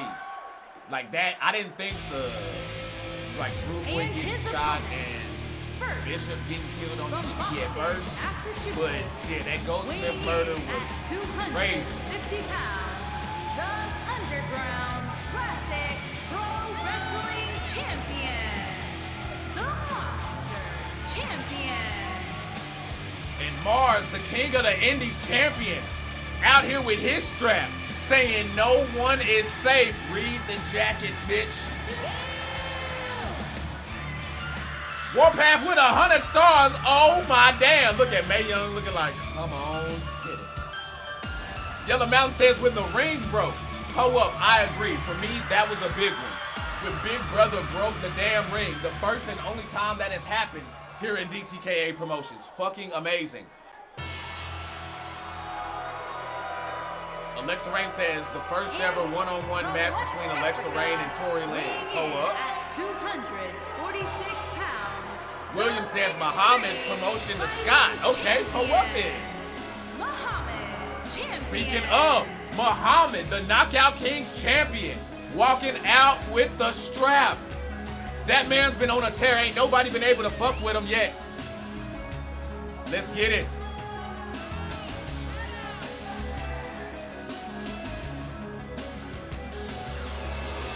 Rose Cartel says Ricky Rose grabbed the tag titles. After the ladder was pushed from under him, he was still there standing for like 6 seconds or something. Oh yeah, on some supernatural shit, just sitting there floating in the air. I remember that. Hell yeah. That was fucking epic. That's a rivalry people don't talk about. People don't talk about the MBI and the family rivalry with the Mercer Boys. That was fucking amazing. James Williams says Lil Jimmy getting concussed. That was crucial. Lil Jimmy was a beast. Lil Jimmy was a beast, man. I'd love to have what he's saying. Matter of fact, James, I'm gonna have to holler at you, bro. You know what I'm saying? Hit my line, man. We're gonna have to talk. We're gonna have to chop it up about a little something. Jaffa says all of Muhammad's promos. Yatna says anytime Kool-Aid Man's commentating, it's pure gold. So Anthony Joseph says my commentary is his favorite moment. Hey, that's what's up, man. I'm humble. Definitely humble. We got the DTKA Promotions World Champion Leo Blade walking down with the strap, y'all. We got a full house, a sold-out crowd here, and hey, I don't blame him because I would have pulled up too. I appreciate that though. I'm glad you loving the commentary, man. I'm glad you loving the commentary. Brent says definitely the ring breaking. Hey man, that's fucking legendary. That was fucking legendary. So I want y'all to do, y'all keep pulling those up. It's about to get live, y'all. It's about to get Lit City up in here. Liddy City.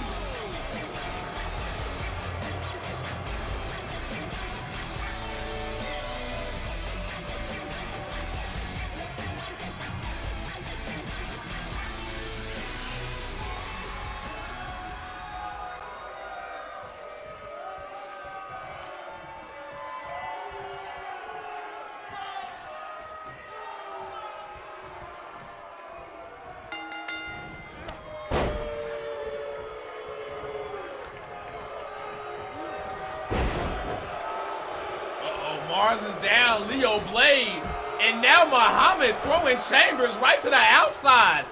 Mars catching Leo Blade, dropping him down. He's trying to make him spill Kool-Aid already. Yellow Mountain pouring up those clocks. You know what time that means. Brent says DB is betting on anyone but Leo Blade. So he's putting his money on anybody but the main man of Blade Incorporated. Go up.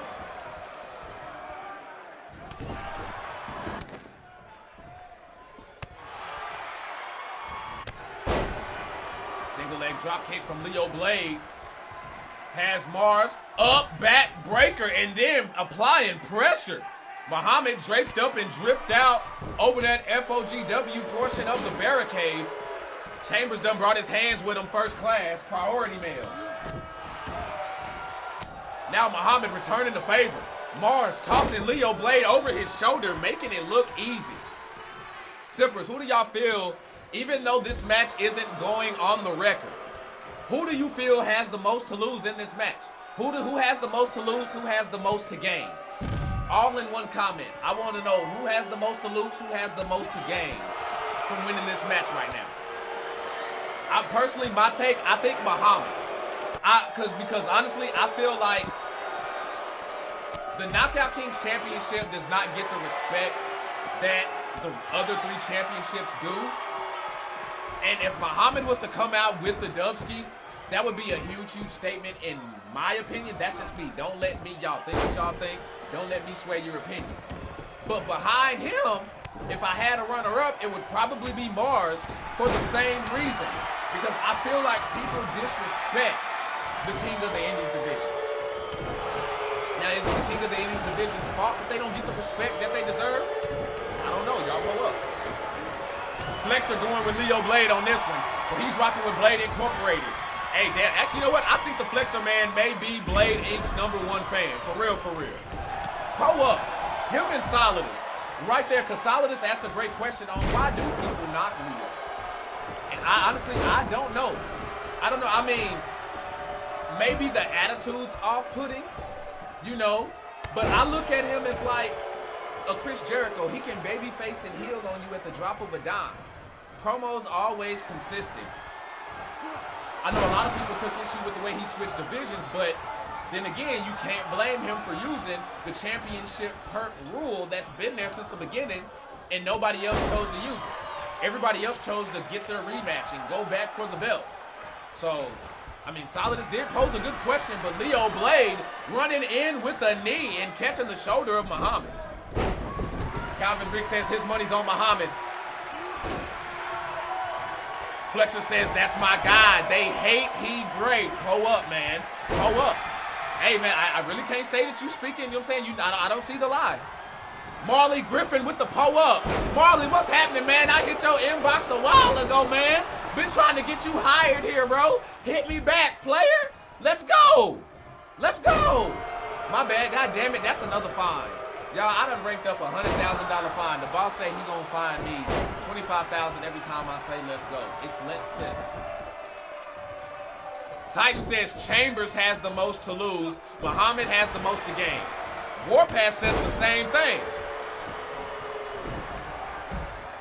Britt says fuck blading. DP Enterprises is where the money at. If you a lady trying to make a few bucks for a dude that needs a new gimmick, come talk to DB.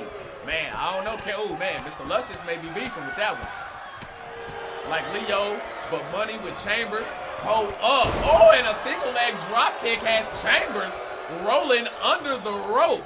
The third rope. Portia rocking with Muhammad on this one. Leo Blade going underneath the ring for some furniture.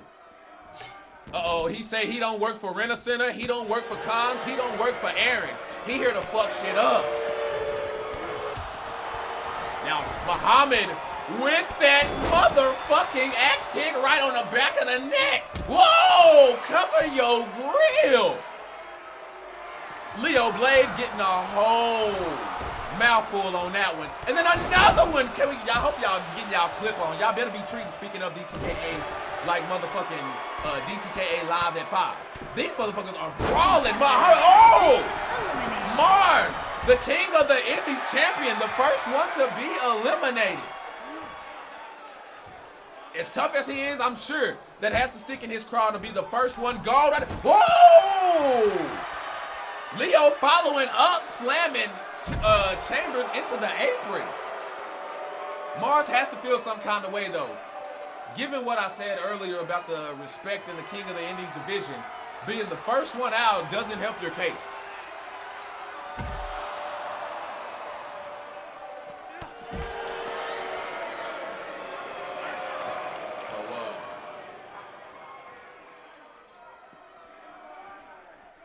Kick Squad wanna know if Alexa fine been paid yet. Uh-oh. She say she wanna know. Like Joe! Chambers throwing Leo Blade out the way and bringing some hands to Muhammad's front door.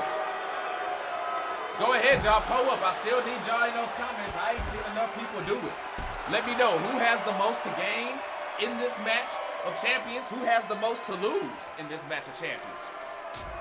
We got Muhammad, Leo Blade, and Chambers left in here. Remember, if you spill your Kool-Aid, you're gone.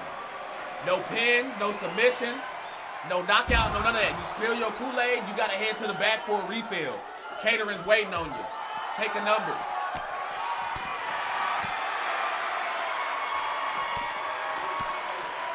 Oh, Leo Blade bringing heads. My man chopping. Speaking of chops, we're going to talk about that on the second half of the show.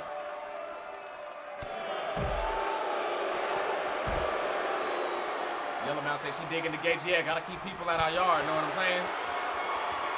Got to make sure they're not trespassing on DTKA property. Oh, Muhammad taking Chambers for a drive. Clip that, please.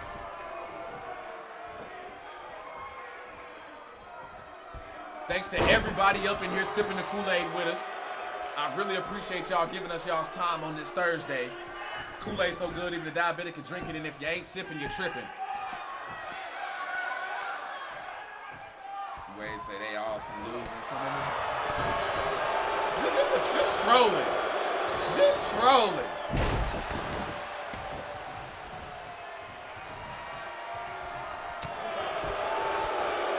Chambers bringing blows to crowd. Oh, the Simper's not liking that. They're ringing in the booze. They're ringing in the booze. Muhammad breaking up the commotion there between Leo Blade and Chambers. Jumping knee strike right to the face of the DTKA World Champion.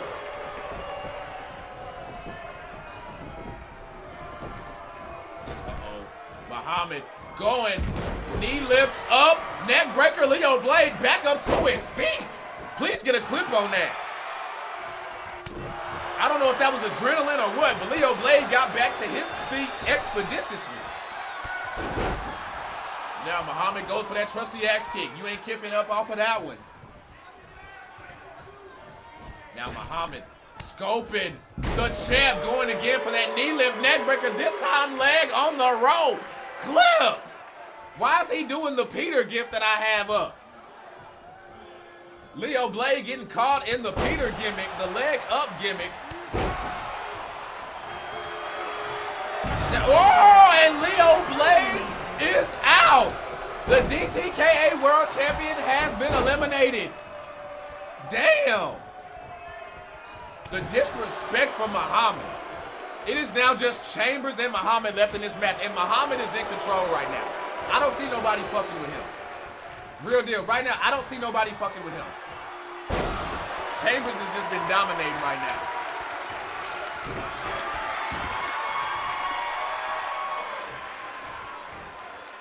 Warpath says Chambers is getting in and out more than Ali does in his spare time. Oh. He pulling the Shawn Wayans from a dance movie. I came to pick up my son. Picks him up, puts him down, goes on about his business. You can hear Leo Blade cussing as he goes out. Cussing at Chambers and Muhammad, saying they both ain't shit.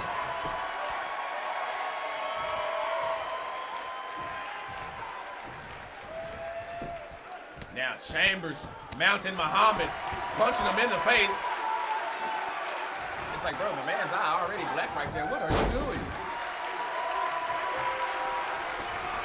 Mr. Wade says the bet smell funny with Leo holding it. That's just cold. The disrespect. Riggs pulling up those cups, man. See, that's what I'm saying. Cups up, man. Stay sipping. Then he dropping in the scrub, and oh! After eating out the turnbuckle pad, it appears that Muhammad just got his red wings. That or spilled his Kool-Aid. Something happened there, but he spilled them shits. Damn, damn, damn, damn. And Chambers again coming out with the fucking dub. Chambers, if I gotta tell you one more time, it's let's sip. Let's go is banned in DTKA promotions. We gotta get y'all hip to the language.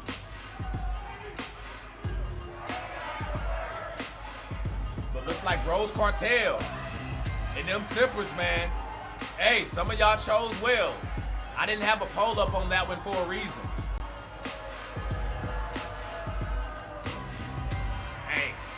Chambers sipping because he ain't spilling shit. The Intercontinental Champion. Doing the damn thing, y'all. Pull up. Let's get it, y'all. Let's get it. Now let's talk some motherfucking kayfabe.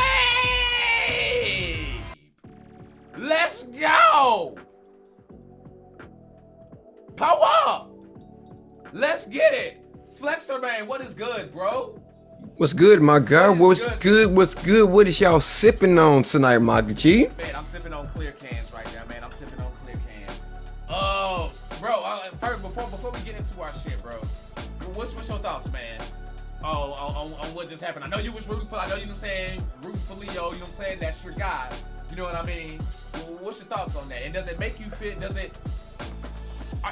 Are you okay with the L knowing that it didn't go on his record though? Does that make it to where like, okay, or it's like, nah, fuck that? It should make my nigga more hungrier to come back and get that dub or whatnot, because a lot of times when you get an unsanctioned match and you take that L, you're like, yeah, it's not on my record, but when it's on the record, I'm gonna beat you or whatnot. So Chambers or whatnot, be watching out, bro. Okay, watching out. Already, man. You know what I'm saying? You know what I'm saying? My nigga Leo might need some backup. You know what I'm saying? 2K20, you know what I'm saying? Around the corner, you know what I'm saying? Stay sipping. My man sipping for real, man. I see you with the silver can. Yeah, exactly. You got to. I'm talking wrestling. I got some good shit that I want to pull up, y'all. Hold on. Yellow Mountain coming through with that motherfucking share. Appreciate that. Keep them things up. Let's get it. Hey, go ahead and y'all tap those like, heart, smiley faces, and care buttons again, because for some reason, as y'all see, our little event table there, for some reason resets when we come back to this screen. So even if you done already hit it, tap that one more time. Oh, bro, I got some good shit that I want to talk about. But real quick, without us talking about it, what are the things that you have that you want to get in and talk about? I mean, I really just want to talk about Eureka Wrestling. There's no side backhand stories or whatnot that's been coming out this week that I want to like extremely talk about. The first thing I want to talk about is last night. Okay, so you talking about Dynamite? Yes. Okay. All right, that is cool. You know what? Let's go ahead and start there, and we'll do like a little build up to it. So the first thing that really caught my eye, Penta had a new entrance. Okay. Yep. Well, he's Dark Penta now. Well, yeah, you know what I'm saying? So, you know what I'm saying? Penta or Penta Dark, whichever one. I think it's either Dark Penta or Pentagon Dark What's or. What's his manager's name? Because he's jumped in all the way in full. Oh, I could not remember that nigga's name right now off the top of my head. For some reason, he just like me. He's overacting, but I applaud him for being all in on the gimmick and taking it serious. So, I like, you know what I'm saying? I fucks with the dude. I love what he's doing and that he's all in. I know somebody in chat's gonna say it, so we'll get it eventually. Penta Oscaro. Okay, yeah, that's his name. That's yeah. That's Penta, yeah. My thing is though, what does this mean when you debut like this new gimmick and stuff like that? What does that mean for Ray Phoenix? Like when Ray Phoenix come back, is he going to hop into that gimmick? Are they going back to Lucha Bros, or is he even that I don't back to AEW? Like, is Penta he's going straight solo right now? Cause bro, you all good questions. All good questions. Abrenius or whatever is that? Is it something like Alex, that? Alex Abrenius. Okay, there you go. Okay, pull up. But he's also, I think, like one of the commentators, and he also does some other stuff around there back there. He's like their main Spanish commentator. Okay. But he's also their manager too. Okay. It's weird. Pull up. Anyways, I might have. Yeah, I think he does lead Spanish commentating too. I think he does. Anyways. Him and Excalibur? No, for Spanish commentation? Yeah. No, it's him. Never mind, we off track. Yeah. But anyways, Go ahead. I don't know what Ray Phoenix is gonna do, because has he even given a hint of when he's actually coming back? Because they said the injury wasn't as bad as it was or whatnot, so I thought he was going to be coming back. That's the thing. What I've seen, because I went and did some research, bro. As soon as I saw Penta come out with that gimmick, I started going and digging and doing research, and Ray Phoenix is scheduled to be at AAA on the 30th of this month. Okay. So if he's scheduled, the thing is like when it's AAA, like, hey, as much as we love AAA and them niggas get reckless. They do get reckless, And also, there are times there have been booking times where they'll keep something on the card. You know what I mean? And then probably last minute it not come through. So maybe they haven't pulled it off yet. I don't know. But as of right now, from what I've checked, and this was a recent article, Ray Phoenix is still on the card to tag I don't know if it's a tag match, but he's supposed to have a match with somebody at AAA Mania on the 30th. That being said, if he comes back, why dedicate this much time, effort, and money into this gimmick change for it to just be short term?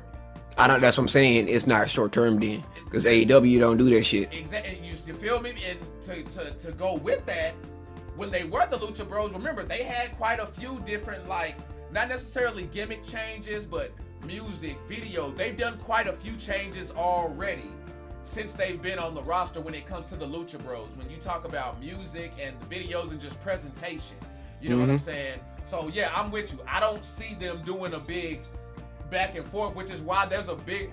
That's something that I would like talking about more. But I would like to see Ray Phoenix, in that the TNT title scene. Yeah, if they're gonna separate them or whatnot, if why they not have two Lucha single stars? Why not? Yeah, I mean, that's what I'm saying. If you're gonna separate them or whatnot, go ahead and let them do their own thing or whatnot. If Penta's gonna have a heel gimmick, let him have a heel gimmick. Let Ray Phoenix be a babyface going after the TNT title. Right, man. I'm with that. Okay. Something else, man, that caught my attention while watching AEW last night. The refereeing and just the rules and stuff. Have you noticed, and Sippers, have y'all noticed that we're starting to kind of get away? Don't get me wrong. Her name just escaped me. God dang. Aubrey Everett. Yes, Aubrey. She was the authoritarian. Yeah, she's top ref. Yeah. No nonsense, whatever. Everybody else, you know what I'm saying, get fooled, get picked on. Yeah. If y'all noticed here lately, AEW's been booking their refs to get more respect. Like their referee, because Bryce or whatever his name is, when they're doing them. No, go ahead on your because. My bad. No, I'm gonna say it's like this, because people wasn't getting the gimmicks or whatnot. Rick Knox was supposed to be, he's always a tag team ref, but he's bad at tag team ref or whatnot. It was supposed to be a gimmick or whatnot. And the fans were just eating them up for that, like, oh, he's just a bad referee. And it's like, no, it's a gimmick, bro. Even the ref, they want the refs to even feel like, hey, whichever, because like even like with New Japan, because that's where he got it from, was New Japan. You know who's ever in that ring is gonna dictate part of that match or whatnot. Hence why Red Shoe referee catching it, you know what I'm saying, swinging it back, and the referees are involved in the match. They don't just treat them like side characters, which I do respect. But go ahead. Well, no, and that's what it was. They were trying not to treat the refs like a side character. They were trying to treat them like the third man. But for some reason, it was just a lot of fans who just did not get that. So they just scaled back on it. So now, I mean, Aubrey is still Aubrey because Aubrey is Aubrey or whatnot, but everybody else is just basically referees. Which I kind of hate that. I wish they would go back to how they was doing it or whatnot. It was just like where referees were actually had personalities. Right. No, NWO did it wrong because they had a heel ref. Oh, well, there's no heel ref. They just have different personalities. You got the rookie ref. You got the veteran ref. He's good in the solo match, but he sucks at tag team matches because he can't really keep up with everybody, especially with AEW tag team wrestling. Yeah. It's just boom, boom, boom, boom, boom, or whatnot. And then you got Aubrey or whatnot, who's like the no tolerance. I follow everything by the book ass ref. Oh, matter of fact, yep. Yeah, Calvin just brought it up, talking about Aubrey reminds him of old school Nick Patrick. I mean. Yeah, because Nick Patrick had attitude. I mean, had his own personality or whatnot, and that's I feel like refs should have their own personality too. Yes, bro. It makes the matches more entertaining. Earl Hebner had it. Lil Nate has it. What was the dude who the one who owned the bars that the APA them used to go into? The one who when they did the skits where he used to off himself all the time. How many different ways they could offer? Nigga, you know you remember more old stuff than I do. Damn, Sippers, y'all know who I'm talking about. What is that ref's name? Chunky dude. You know what I'm saying? He was the chunky ref with the gray hair. And the balls. God damn it, he looked like Conrad Thompson. Anyways, I love that the refs are getting more, that they're booking them with more respect. But the negative to that is what you said, Flexer, as far as them not letting those referees have those gimmicks and get those personalities over. Bill Alfonso was a beast in AEW. He was entertaining too, and then did the whole like team task thing, had a match with Beulah, McGillicuddy, and some more shit. Yeah, he was a beast. Actually got his stuff right, you know what I'm saying? Matter of fact, Flexer gonna be on Bill Alfonso here soon. You gonna be on Bill Alfonso soon. Go check it. Go check his whites. Go check his pearly whites, bro. I'm telling you. Okay. I was like, what are you talking about? Like, what if I've agreed to that I don't remember? He's sitting over here. Wait a minute. What the fuck? Like, did Archie ask me something I don't remember I told him I was gonna do? Yeah, I've went through 2 already. But Tim White, there you go. That's his name. Tim White. That's the ref. Before I go any further, I want to know what you want to talk about that happened yesterday. Because I done gave 2 already. Pull up. I'm talking about that main event. Main event, bruh. You know, that's the only thing I want to talk about is that main event. Are you talking about Swerve and Keith Lee? No, I said the main. Oh, no, that wasn't the main event. Hold on, no. I'm talking about Suzuki Samoa Joe. Yes, exactly. Yes. Let's go, bro. You go first. Can we just talk about how these niggas started off with like 5 minutes of straight up just chopping each other, and then they switched to forearms like it's just something even better, and then went back to the chops. And then went back to the chops. And then even as they fought through the match and did their damn thing, was still chopping each other. And then I love that at the end and whatnot. Right before it, you knew it was going to be the end of the match. But Minoru Suzuki like, one more time. They just started going at each other. You know what I'm saying? And then he hit the muscle buster. Was you afraid of the muscle buster? You feel like Joe know what he was doing? You think the Tyson thing was just a fluke accident? Because, I mean, and there was a lot of people out there or whatnot was like, ooh, I love that Joe got that move back, but at the same time he hit it, I get scared. And I'm like, you gotta just, it was just one person, man. I understand. A few things I took away from that match. Number 1, Joe was 100% healthy. Yeah. He's 100% healthy. Suzuki chopped the fuck out of him. Like, if you go and look at Joe's part, like right there, like, he had a tear in the back, and the front of his chest was looking like the back of his chest. From you could see the lacerations and like the bruising and stuff. I was like, bro, he's eating this motherfucker up. And another thing that stood out to me was, for y'all who ain't watching New Japan, for those of y'all who ain't watching New Japan, Samoa Joe was giving it everything he had into those shots. At first, he was kind of going light, like trying not to hurt Suzuki. And then I think Suzuki popped his ass. No, come on with it. Come with it. Yes, and so Samoa Joe started laying him in. But he didn't even drop Suzuki down to his knee. Nope. Anything. Nope. Suzuki was like, come on, boy. Respect on Tomohiro Ishii them name and shit. Because these are dudes, we've seen people in New Japan whose names aren't even as big in just the wrestling world overall as Samoa Joe and others. And they have dropped this man down. And Facts, Samoa Joe didn't even Ricks. do that. And I'm sitting here like, bro, Samoa, I was like, they making Samoa Joe, even though he bringing everything he got and he 100% healthy, based on the results that I've seen in New Japan, they making Samoa Joe look a little like a bitch right now. Like, I was like, I'm gonna say, I'm gonna ask you this real fast before we go into the next thing or whatnot. Because I have my follow up to this whole main event thing. So I was listening to some other shit. Can you give me one person from AEW and that you would put in the New Japan Cup? No, not the New Japan Cup. The G1 Classic, and give me one person from AEW who would put in the Best of Super Juniors. Okay, Best of Super Juniors. Oh, damn, Jungle Boy. Because I want to go with somebody who, like, I know Swerve and some of those, they've already been to Japan and stuff, so that really wouldn't be much of a, having them in this tournament. Jungle Boy's never done that. Jungle Boy's never done that. So put Jungle Boy in the Best of Super Juniors. Could you imagine a Bandito Jungle Boy match or a Jungle Boy Hiromu match? Oh my God, like there's so many different people who, even Bushi. Yeah. Bushi and Jungle Boy, that would be fucking fire. He probably learned some shit from Bushi, bro. No cap. I even think, personally, you know what? Versus him or Sho and Yo? Yo, Yoshihashi, or even Master Wada. I think they'd be able to pull. Well, Yoshihashi wouldn't be up in there. In the Best of Super Juniors? Yeah, Yoshihashi is a heavyweight. Damn, that motherfucker does not look like a fucking heavyweight. Yeah. For real? Yoshihashi? Well, yeah, he was just in the New Japan. Okay, yeah, you're right. I don't even know.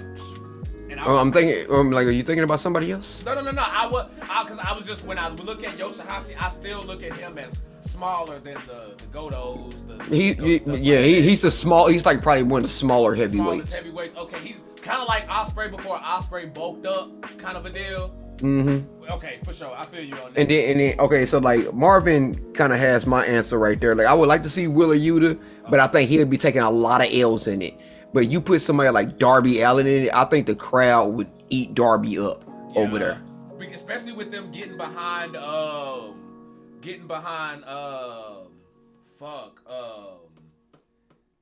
shit. Oh man, why are all these names freaking forgetting me?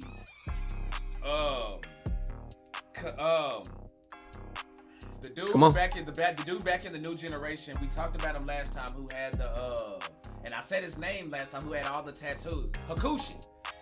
Oh, okay, Just like when Hakushi got over, he was already over in Japan, but I remember when him and Undertaker had a match when the WWE went over there, and they came out there, brought the casket out, and just threw Hakushi into the ring with like the dirt out. Darby Allin has that type of aura, you know what I'm saying, and just that dark mystique character. New Japan loves that. Go and show how evil.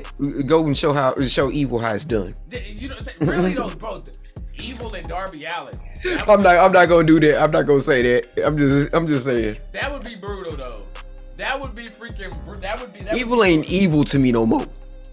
But, okay, so I gave one for the because you said I gave my best to Super Junior, and you said did you say New Japan Cup or G1 for the other? And I'm one for G1. G1, okay. AEW going to the G1.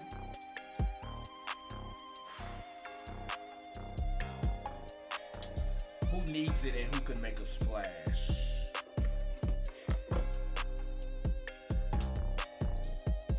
Keith Lee. That would be nice. Keith Lee, because Keith Lee's one of those where he gets pops. We know who he is, but I still feel like there is a big segment in the wrestling community who does not give him his props. And when I see it, I'm like, what the fuck are y'all watching? Like, he can seriously do it all. And I think going to Japan could solidify his resume. I'm really trying to find a better answer than Keith Lee. Would you want to see Samoa Joe go over? No, I don't know. I don't want to see Samoa Joe do the G1. I would like to see Samoa Joe in the New Japan Cup and like make it to like semifinals or some shit like that. Okay. But as like a somebody who kind of just needs to get up there. The sad part about it is like somebody like Ricky Starks would be nice, but he would be best of the Super Juniors over there. Exactly. So I'm sitting here just like, outside of Keith Lee, who's a bigger dude? Maybe Wardlow. Thank you. I was about to say, Wardlow and MJF could go over there and do a thing or two. Because No, I don't think people want to see MJF over there. No. Put it to you like that. Okay, let me offer it to you this way. Because he won't be able to go as over the top. They'll fuck around and behead that man if he go too much on the mic, especially if he main events, gets the mic at the end. Just take it down to Jay White level. You know what I'm saying? Like when Jay White, you know what I'm saying, will kind of like, push the limit and kind of go like right up to it and look over. That amount of MJF, I feel would be doable. Because I agree, you're right. He cannot go over there and be MJF in Japan. But what do you think though? What do you think? If you scale MJF down to Jay White's level with promos and shit talking, would you? I don't think that's a scaling down or whatnot. Jay White just knows what he can and can't say or whatnot. I don't think there's a scale. I don't think there's a scaling down. MJF boy is like, no. And it's not that he doesn't know when to, he just don't give a fuck to. Yeah. But if he brought it down. I'm gonna say if he went up over there, he'd know how to do. What I'm saying is, I don't think MJF's style would fit over there. He's not really a work rate wrestler. And since he does play that heel gimmick, I don't want to see MJF over in New Japan. You know what? Now that you say it, because I don't see MJF lasting. Like, he's not a small guy, but I can see him getting ate up. His matches would be all the same. Like it's like, I'm just trying to get my points. I'm just trying to get my points or whatnot. And I'm just like, he wouldn't be bro, I need wrestling. Toe to toe with what Samoa Joe dealt with in that main event, because in New Japan there are gonna be moments like that over there with the slaps, the chops. And in all honesty, even though he's a with the like and the share, pull up. Even though he's a heavyweight in AEW, in all honesty, MJF is probably a junior in New Japan. I want to know how much MJF weigh. I can definitely, I Stomach can just see growled. him being in that side of things. Now, while you look that up, I'm gonna go ahead and get to something that. Yeah, he's 5'11", 216. They yeah. book him as a junior. Oh yeah, most definitely, because he's barely above a freaking cruiserweight. You know what I'm saying? Actually, he'd be in the best of the Super Juniors, or yeah. Well, is that what you were talking about? Yeah, he'd be in the best of Super Juniors. Okay. He wouldn't. Right. He wouldn't even be the New Japan Cup. Okay. I mean, or the G1. Motherfucker don't even qualify. Next thing that actually caught my attention, bro. What is it? Red Velvet? Hold on. No. We're not gonna bypass this. Oh, what happened? Because that's the thing I was gonna say about the main event. Main event match went hard. They killed it with that surprise person at the end or whatnot. Who I knew who he was, but I bet you like 80% of people who watched that did not know who that dude was. You talking about Minoru Suzuki? No, did you not see the end of the match when Jay Lethal came out? Oh, yes. Okay, yes. And see, the crowd didn't even pop for this. As soon as I saw him, I'm like, bro, he used to play for us. That's the difference. He Yes, used to play for the yes. Play for the summer league, but yeah, he played for us. And then he signed with he didn't sign with WWE. He tried out for WWE 5 years ago. And then he kind of been floating around. And then last year he signed a deal with AEW, and he's been just training, and that's his debut. But people don't know him like that. And working with Jay Lethal, trust me, he's gonna be a good worker before it's all said and done. If Jay Lethal can't make you a good worker, there's no hope for you. And I doubt you'd be getting any kind of TV time if there was no kind of hope there. And I'm gonna trust Jay's, I'm gonna go with his call on that. Well, it's not a J call. You want to know why they did it, though, right?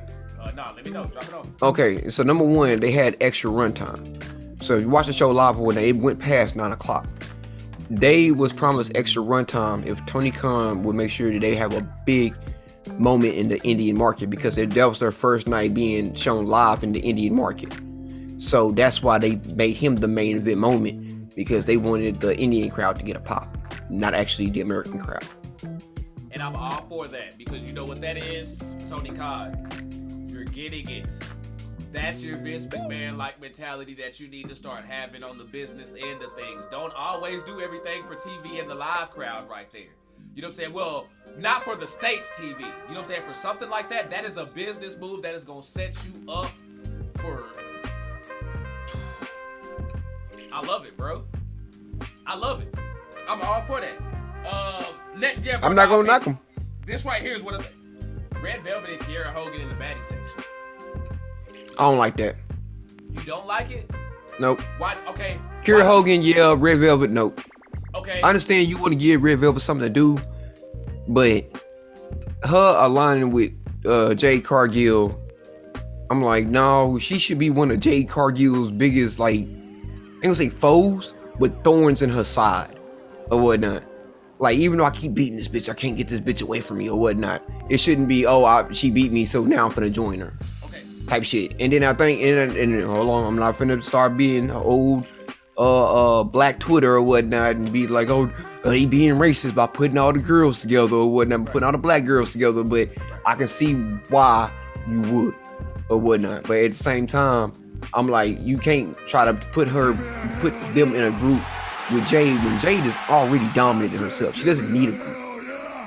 Imelda De Jesus, thanks for the like. Thank you so much. Well, me, bro, I'm actually on the other end. Number one, I like it because I think now Britt Baker can't be the only one with a female stable walking around. So I like it for that aspect because it just, you know what I'm saying, it keeps the rotation going. The Red Velvet thing, I think I just wish they would have chose somebody else instead of Red Velvet. And see, and with that, I think that's the one that can work either way, because the scenario that you laid out, that's legit as well. Like, I'm all for that. That would be bomb as hell. But I could also see her in this faction, but also being the first one to go. You know, That's another good idea. I could see Kiera Hogan, and you know what I'm saying, like staying around and doing some shit. Because I mean, if y'all don't know who she is, y'all seen, she's popped up on this star screen plenty of times. I could see her staying. But Red Velvet, I could see, Jade, like, you just not cutting the mustard.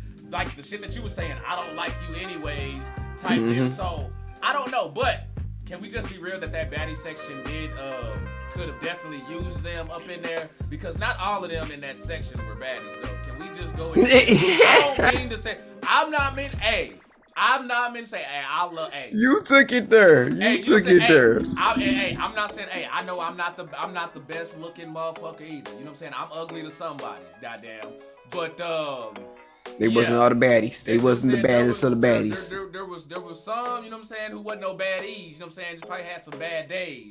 And so you had to. Now, before we switch over to the next one, I just want to get an Allison from Calvin Ricks. He says, Red Velvet, in my eyes, is not someone you can make money off of, but Kiera Hogan is somebody you can make money off of. I think Kiera Hogan's there right now.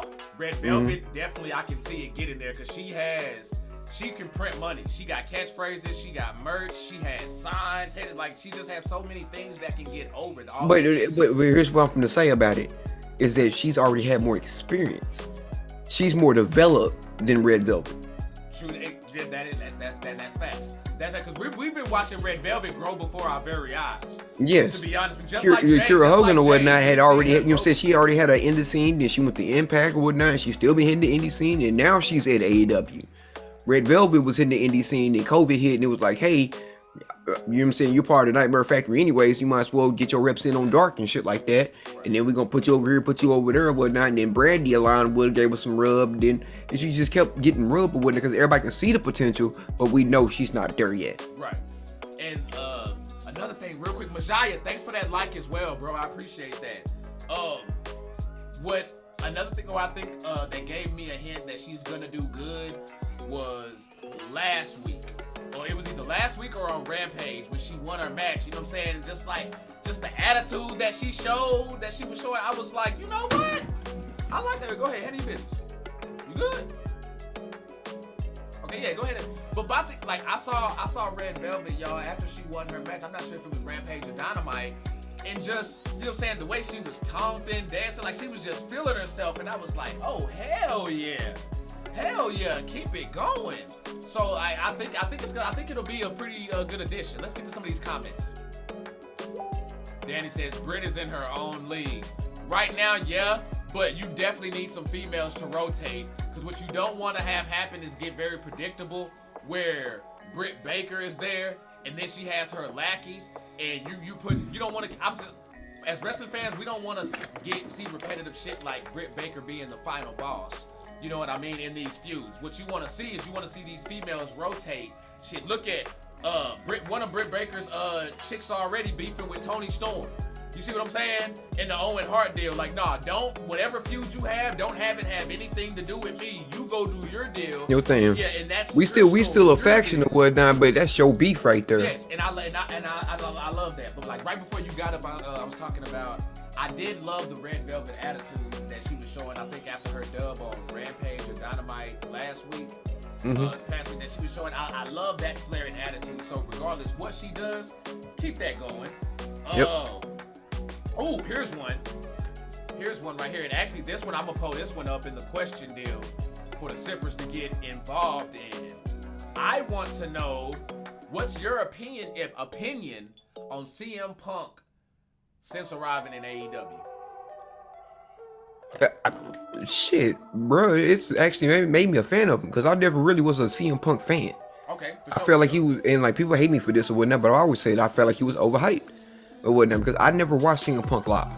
I didn't know much about CM Punk until I came back into wrestling, and then everybody was like, "Go back and watch this, go back and watch that," and I'm like, maybe y'all overhyped it, but I don't see what y'all see. But the match that like opened my eyes was that, like I said before, was that last match between him and MJF or whatnot. That very last one, the dog collar match. And I was just like, okay, I see it now. That nigga there, not only can he go, work and tell stories, bro. He can work and tell stories, and that's where CM Punk right now is good for wrestling because he shows that you don't have to go and do what Jungle Boy, Ray Phoenix, and you know what I'm saying, how people try to make the spot jokes and stuff all the time, like, oh, all people do now is just do, that's bullshit. Everybody is not doing flip-flop shit, and even the ones who can honestly, they can do technical and other shit too, so we can let that fucking narrative go. And the people who do flips, they're just kind of like I'm gonna say this. The Bucks got the most popular. in the wrestling game for like a good like 2-3 years. So flippy shit was the most popular wrestling for about 2-3 years. So people got mad about flippy shit, thinking it's not wrestling. It's like, no, it's just one style of wrestling. There's still plenty of other styles of wrestling. So I'm getting mad about flippy shit because it's the most popular style of wrestling at that time. And now you see it didn't tame down, but at the same time or whatnot, you still got your stars that do it really, really well. Right. Calvin says Nyla Rose says something that I need on the shirt ASAP. I like cake and violence. Actually, with Nyla Rose, as much as me and Flex talk about this, is she like not the queen of one-liners right now? She is, because we've said this plenty of times. What we don't like how they just keep having her do run-in on promos. But at the same time, if that's gonna be her gimmick and she gonna keep giving us one-liners and shit, keep that shit coming, because Thunder Rosa, I mean, they just kept feeding them. What do y'all think, I'm stupid? Her and freaking Vicky. Yes! And then the cake flip to the face, and then the forearm to Vicky. I'm sorry, that shit was entertaining and actually had me popping on that one. I gotta give it to them. I know we bust their chops, you know what I'm saying, for the way they be doing it, but that one was actually fucking entertaining because Thunder Rosa showed that her promo game, you know what I'm saying, got better, and the way she sold getting thrown into that trunk, like, y'all, it literally looked like Thunder Rosa died for a second until she moved. Like, the way she just, boom, she was out, yo. So, yo, no, that was fire. Let's see, what else do I have here? Oh, okay, now let's get to some of these other, That was, Rick go ahead, but the CM Punk, go ahead. Rick said he loves CM Punk. Titan says too much for a comeback. He says CM Punk's getting too much for a comeback. So you're saying like he's doing too much work right now? No, I think what Titan is getting at, because I've seen a few people in different wrestling groups that I'm in and just social media in general.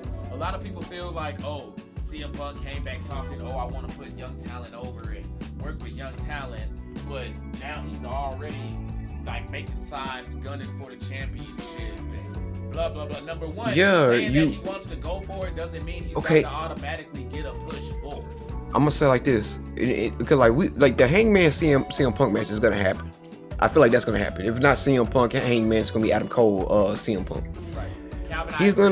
He's gonna go for a title shot, but he's not gonna win it, in my opinion. Right. But the sad part about it is, think about how much money that's gonna make if you have CM Punk main eventing for a title match on one of your pay-per-views. You gonna reel in some, and not only that, you may give us a reason and an excuse to get heel CM Punk finally. We're getting babyface CM Punk right now. Dude, look how CM Punk, look how big the MJF feud is. I mean, you could say that MJF has already been rising up or whatnot. Yeah, but CM Punk is still helping that too. Look at that match he had with Penta or whatnot. It's still showing like, hey, I can go out here and have good matches with anybody or whatnot. And so he's putting people over. Even though he's winning, they're telling a story or whatnot of, this old veteran wrestler or whatnot who knows what he's doing is beating these niggas. Because CM Punk is not out of shape. He's not an old fart or whatnot. You know what I'm saying? Because if we still booking Sting strong, CM Punk is still a couple levels above that because he's like, 20 years younger. Yeah. And on top of it, it's like he came in, shook off some rust. Yeah, but we gave him that. And now he done came back in and done his motherfucking thing. So I definitely give him that. Calvin, with Wardlow grabbing that camera in the back talking, that shit was pure gold, man. I love the way they did that. Oh, no, that shit had me giggling. That goddamn security guard was out there with no fucking shirt on or whatnot. Wardlow up there with the shirt on, it was just a mask. I'm like, nigga, how you not know that's him? Bro, like, dude, they just standing there and then turns around, looks the way MJF bucks off. And that, bro, I think one of the most underrated things in there was if you just go back, watch security doing their runouts. Look at you could pick a bunch of funny parts out from the security run-ins. The last dude looked like he didn't want to be there. He wanted, hey, y'all go ahead and handle that. I'ma just be standing over here. Hey, y'all get him right there first. I'ma just stand over here and watch and do commentary. No, I'm laughing at MJF trying to bribe the ref or whatnot so he don't get counted out. That was fucking hilarious as well. Where he said that, he's like, no, fuck that shit, 10, and just threw it at his ass. I'm like, yeah. And the crowd popped for it too. Say what you want. AEW has come a long fucking way. Once again, you know what I mean? And I feel like they always have something worth talking about up on there. Yes, they do. I definitely give you that, bro. Do you have anything else AEW related? Because I just have one more thing. No, sir. That scan my brain. No. Alrighty then. Let's see. Okay, actually they already pulled up in the comments, so we're good on that. All right then. Next question I want to know for you. This is kind of like, you kind of brought a question like this earlier, y'all sippers. This is where y'all know how scary me and this motherfucker are alike. We don't brief our, speaking of DTKA topics like we do when we do podcast shit. You know what I'm saying? We just come on with these. But I had a question. Who do you feel is the next AEW star to WWE? Yes, y'all heard me right. I didn't missay that. Who do you think is the next AEW star to WWE? Yeah, I just turned it down into a verb. Well, if you say the next biggest star, it might be MJF. Might be. But I don't know. Okay. Sammy might go. They cut him the bag. He might go. He say he don't, but I think I think he will if they cut him a bag. Marvin said it. He's like, yeah, MJ. I mean, I'm not even looking at the chat right now. I'm Did just. you see that Sasha Banks tried to get Moxley to come back? That she's trying to get Moxley to come back. Shit, she might or whatnot, but I don't think Moxley gonna come back until he know creative gonna be straight. I heard FTR's name come back up too. Do you think they would go back if the situation? Nope, because they ain't building up the tag because they're not building up the tag team division right. Look at that tag team division right now. There you go. So bam, you got that. Why do that when they make it when especially the Good Brothers or whatnot? They niggas making so much money doing everything else. They straight. They already made the WWE bag. They don't want to go back. Masterpiece of wrestling type shit. Like the way they just stay independent grind shit, bro. Mm-hmm. It's just amazing. I mean, that's what I'm saying. It's gonna be hard. It's hard for me to think about what talents would actually go because like I never in my mind I thought Cody was gonna go back. Yeah, no, but real shit. I did. Oh, and you know what, Danny? See, I was gonna say that one. That was the one that was about to come off my tongue. Do you see Jericho no, yes, going back? no, right there. Calvin Ricks has it right. All ego, Ethan Page. Oh, he got WWE written all on him. Him and Brian That's the Cage number got one answer. WWE written all on them. No, I'm surprised Brian Cage signed it. I'm surprised Brian Cage signed the extension. I think maybe WWE told him like, nah, nigga, you too injury prone. Like something like all of those could definitely have it. But bro, Ethan Page and Jericho, I could definitely see them going back. Jericho for that Hall of Fame. Oh, Jericho go back for like a one-off or some shit like that, or wouldn't it? Because he's going in. Let's be real. Now, he's going in. Damn it, I just had somebody in my mind or whatnot. They blanked out as soon as I said it. Go ahead. And if I think about it again, I'll tell you. Let me see who else. Let's see who else. Okay. Because like even when it comes to the females, I don't know like what female would switch. Like Britt ain't switching. Jade might. Lance Archer, I can see WWE being interested in him, but I don't feel they would do. I think he's too old. Right. No, he's too old. They wouldn't. They would. Especially now since they're going for after like college kids now. No. Quincy, thanks for pouring up with the light. You know what? I'm gonna be real with y'all. This will maybe throw y'all off, and the only reason why I say this is just because I can see the merch and stuff going with it, but it would have to be after all the storylines are done. After all the storylines, he would have to finish. He would have to finish all storylines. What's that? Adam Page, bro. Could you imagine how much cowboy shit they can sell? They wouldn't merch cowboy shit. No, I'm not talking about actually merching cowboy shit. I'm just talking about cowboy merch. You know what I'm saying? Like, They would, but I feel like I'm sorry to cut you off right there. About time, number one, I think about time he would go to WWE. Okay, first of all, he would already be because I think right now Hangman is what 29. Yeah, I'm gonna say I'm older than him. We're older than him. Yeah, we're older than Hangman. Because what I won't rule out people will dial their gimmicks and stuff back for that bag. And I can see Hangman dialing back the beer and the cowboy shit and coming up with some other stuff. Well, he's 31. He's 30. Oh shit, okay. He'll be 31 in July. Okay. Or whatnot. So I'm just like, so like even with that being said, like unless he's gonna sign within the next 4 years, which I don't know if he might do. I don't know, bro. We see. Look at AJ. Look at AJ and some of these other dudes, bro. But that's what I'm saying. I think that formula is done, bro. I think WWE is done with that formula. We're bringing in. You think Cody was the exception? Yeah. Cody was probably one of the biggest, like big names like Cody, like if Cody or Kenny or somebody like that. I don't know if Hank. I think it's only gonna be for those who, because the only time that they do it are your names. Ric Flair, AJ Styles, Shawn Michaels. Anytime you're older. You talking Vince. They're not gonna Go ahead. You talking Vince. Yeah. 4 or 5 years from now, whatnot, I think it's gonna be more Nick than Vince. Oh, okay. Hold up. Calvin says Billy Gunn will probably try to get his boys in WWE. I could definitely see that. I can see that. I can see that. Too much. I can see that. He has too much pull. As much AEW he is, you cannot tell me he can't call up Road Dogg or Triple H or fucking. I'm pretty sure even Sean Waltman got a freaking ear to anybody in the clique. Any freaking DX has Vince's them ear to where they gonna listen. I can definitely see that. Gun Club and NXT 2.0, bro. Fits. It fits. Yep. It fits. The ass boys. The ass boy gimmick will fit in NXT right now because all they do is talk about sex on there. Two things real quick. You gonna like this. Like this. So did y'all see that my man Flexer here has kind of had what started off as a hot take at first on the Sammy Guevara and Tay Conti situation. You know, you had your opinion on it, I had mine, and then there are other people in the wrestling community who share your opinion as well. You know what I'm saying? Who just feel attached to the situation. Well, it's crazy how things change, my bro. Because the word is already going around that the Sammy and Tay Conti thing, you can see it on TV. It's not getting over well. The fans aren't just eating it up like that. They're not doing it right. And people in the back are starting to realize it. Yep. It's not working. It's not working. And personally, I feel like it could have worked. Where they messed up, this is number one where they messed up.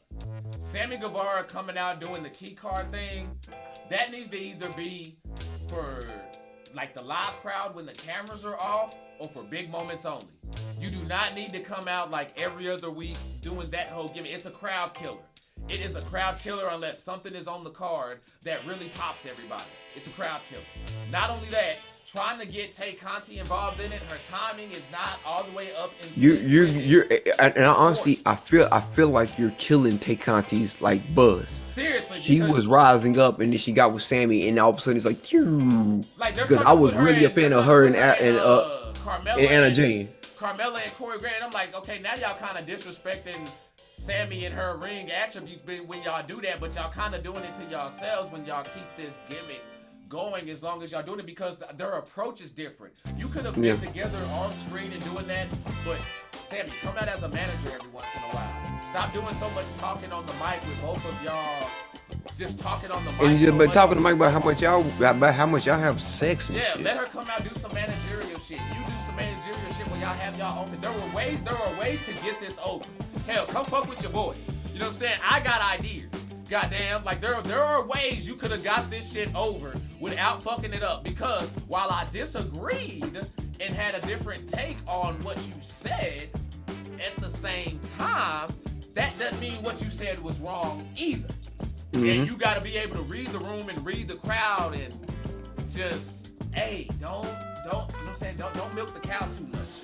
But that's all I have on AEW. Did you hear the buzz on Joe Gacy burning the Hall of Fame ring, or Rick Steiner's Hall of Fame ring with Braun Breaker on NXT 2.0? No, I don't watch NXT 2.0. Okay. What happened? So, from what it's looking like, it looks like Gacy is Braun Breaker's next opponent since he got the NXT Championship back off the dog. That's the feud, and he pretty much, I don't know how he got it because I just read up on it. I didn't watch either, y'all. I'm gonna just be honest with you. I read up on it, saw it, didn't see it live or anything. But he burned Rick Steiner's Hall of Fame ring. And there are people who are liking it and some people who aren't getting behind it. Oh, it's too corny, old school, like, oh, it's just a ring, and oh, you're burying Braun Breaker, not letting them get over. Like, ooh. Just from hearing what I just said, what's your take on it? Bullshit, like always. People always get so goddamn sensitive over shit. Why the fuck does everybody gotta get so mad over everything? Like, act like it's real life or some shit. Real deal.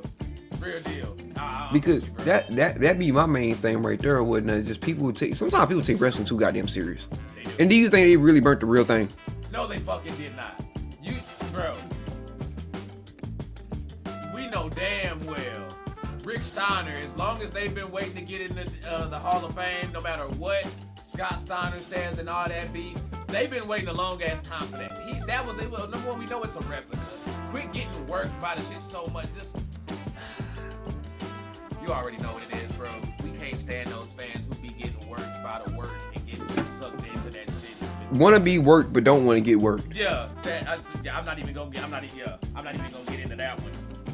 Let's go ahead and get into this topic because I didn't talk about it last week. I really wanted to because the timing, I fucked up, y'all. The timing was perfect and I dropped the ball on this one. That was on me. This Nash Carter situation that came down. You know, for those of y'all who know, Kimberly came out with the photos on her Twitter account doing all of that, and then him with the Hitler mustache came out. In recent news, her fucking Twitter account has been deleted and taken down, so I'm just saying that's not a good look. It kind of tells you what the agenda was there, but that's pretty much my take on it. I'm all for, like, hey, if you fuck up and you do something, then yeah, you gotta pay for your mistakes. What I don't condone is when you try to fuck up somebody's livelihood, you know what I'm saying, and just try to bring up some old shit just for you to try to benefit. You know what this reads to me? I don't know what's going on, but what this reads to me is Nash Carter, because let's be real, sometimes you know what I'm saying, punk motherfuckers make it. You know what I'm saying? Fake motherfuckers make it every now and then. You know what I mean? Sometimes they're successful. And people will sit back and be like, damn, that motherfucker don't deserve that shit. You know what I'm saying? And they just can't get over seeing this fake ass motherfucker be successful. And love it or not, Nash Carter's a bigger name than Kimberly in the wrestling world. You know what I mean? Whether you talk Impact, NXT, whatever, he has more stock than she does.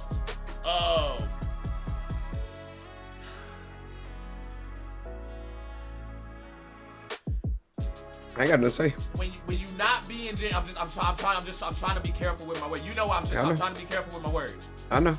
It's one thing if he fucked up. Let's be real.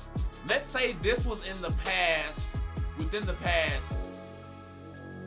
You know what? Just because I'll be sensitive to the situation.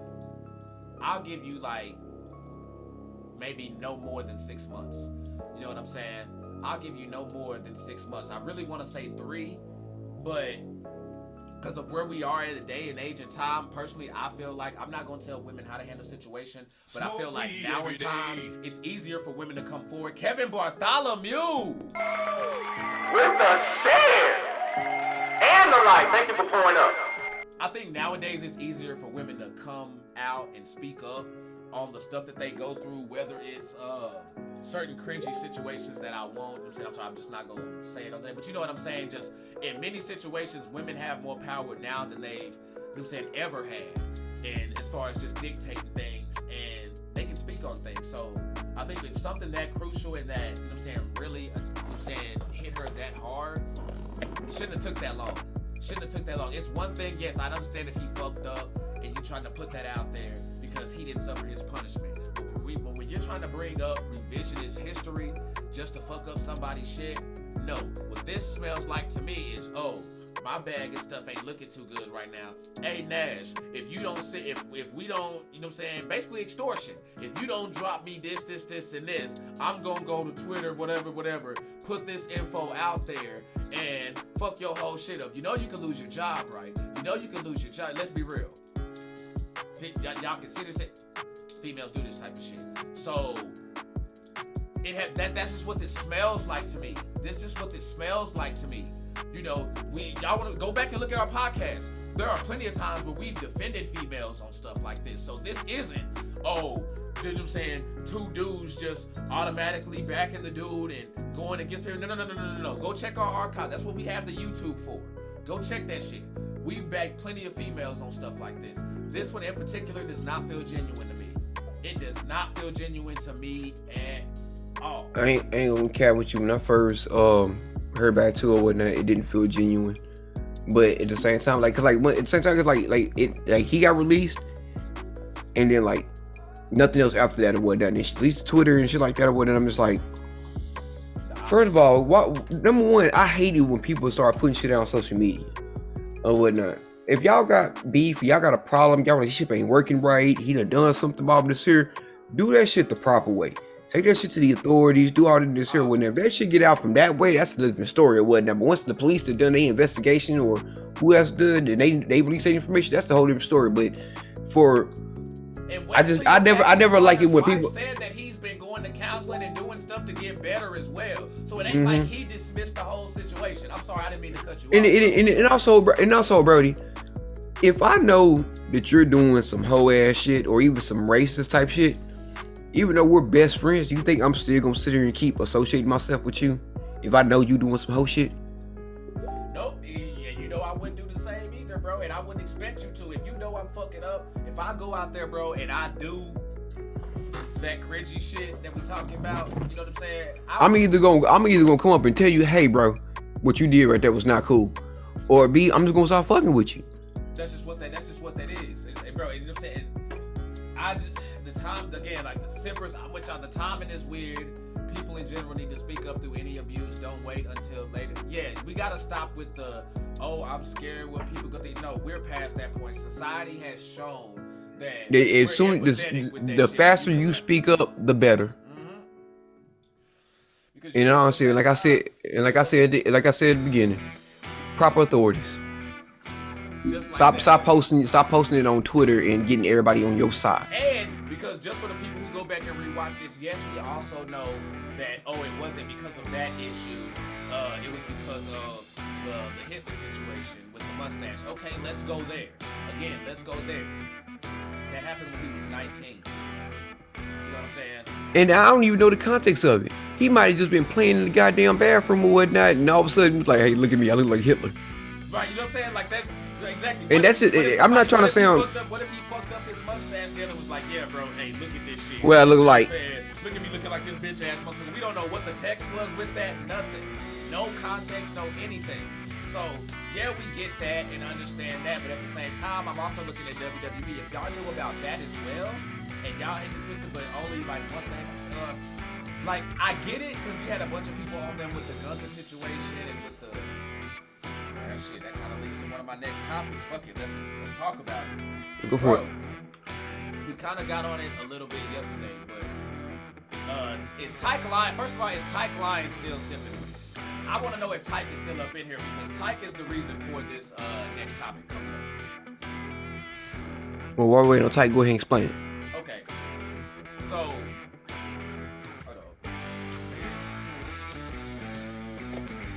I'm breaking it down at the same time. Racism and black talent in wrestling. Okay. We started getting on it talking about it last night, but we stopped because we know, hey, it's Thursday. You have,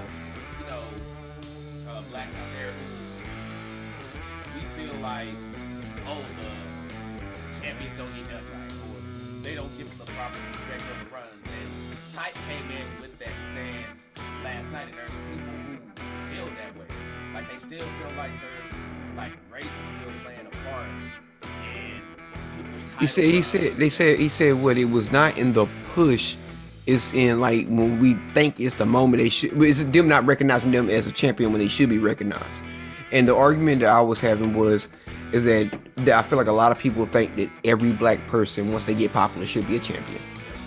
And I'm like, that's not the case because it goes for white people, black people. Also here, if that was the case, then what you gonna say they were racist for not putting the titles on the goddamn Fashion Police when they was the hottest goddamn thing in wrestling and whatnot, and got a WrestleMania and got we had the hottest match on the pay-per-view?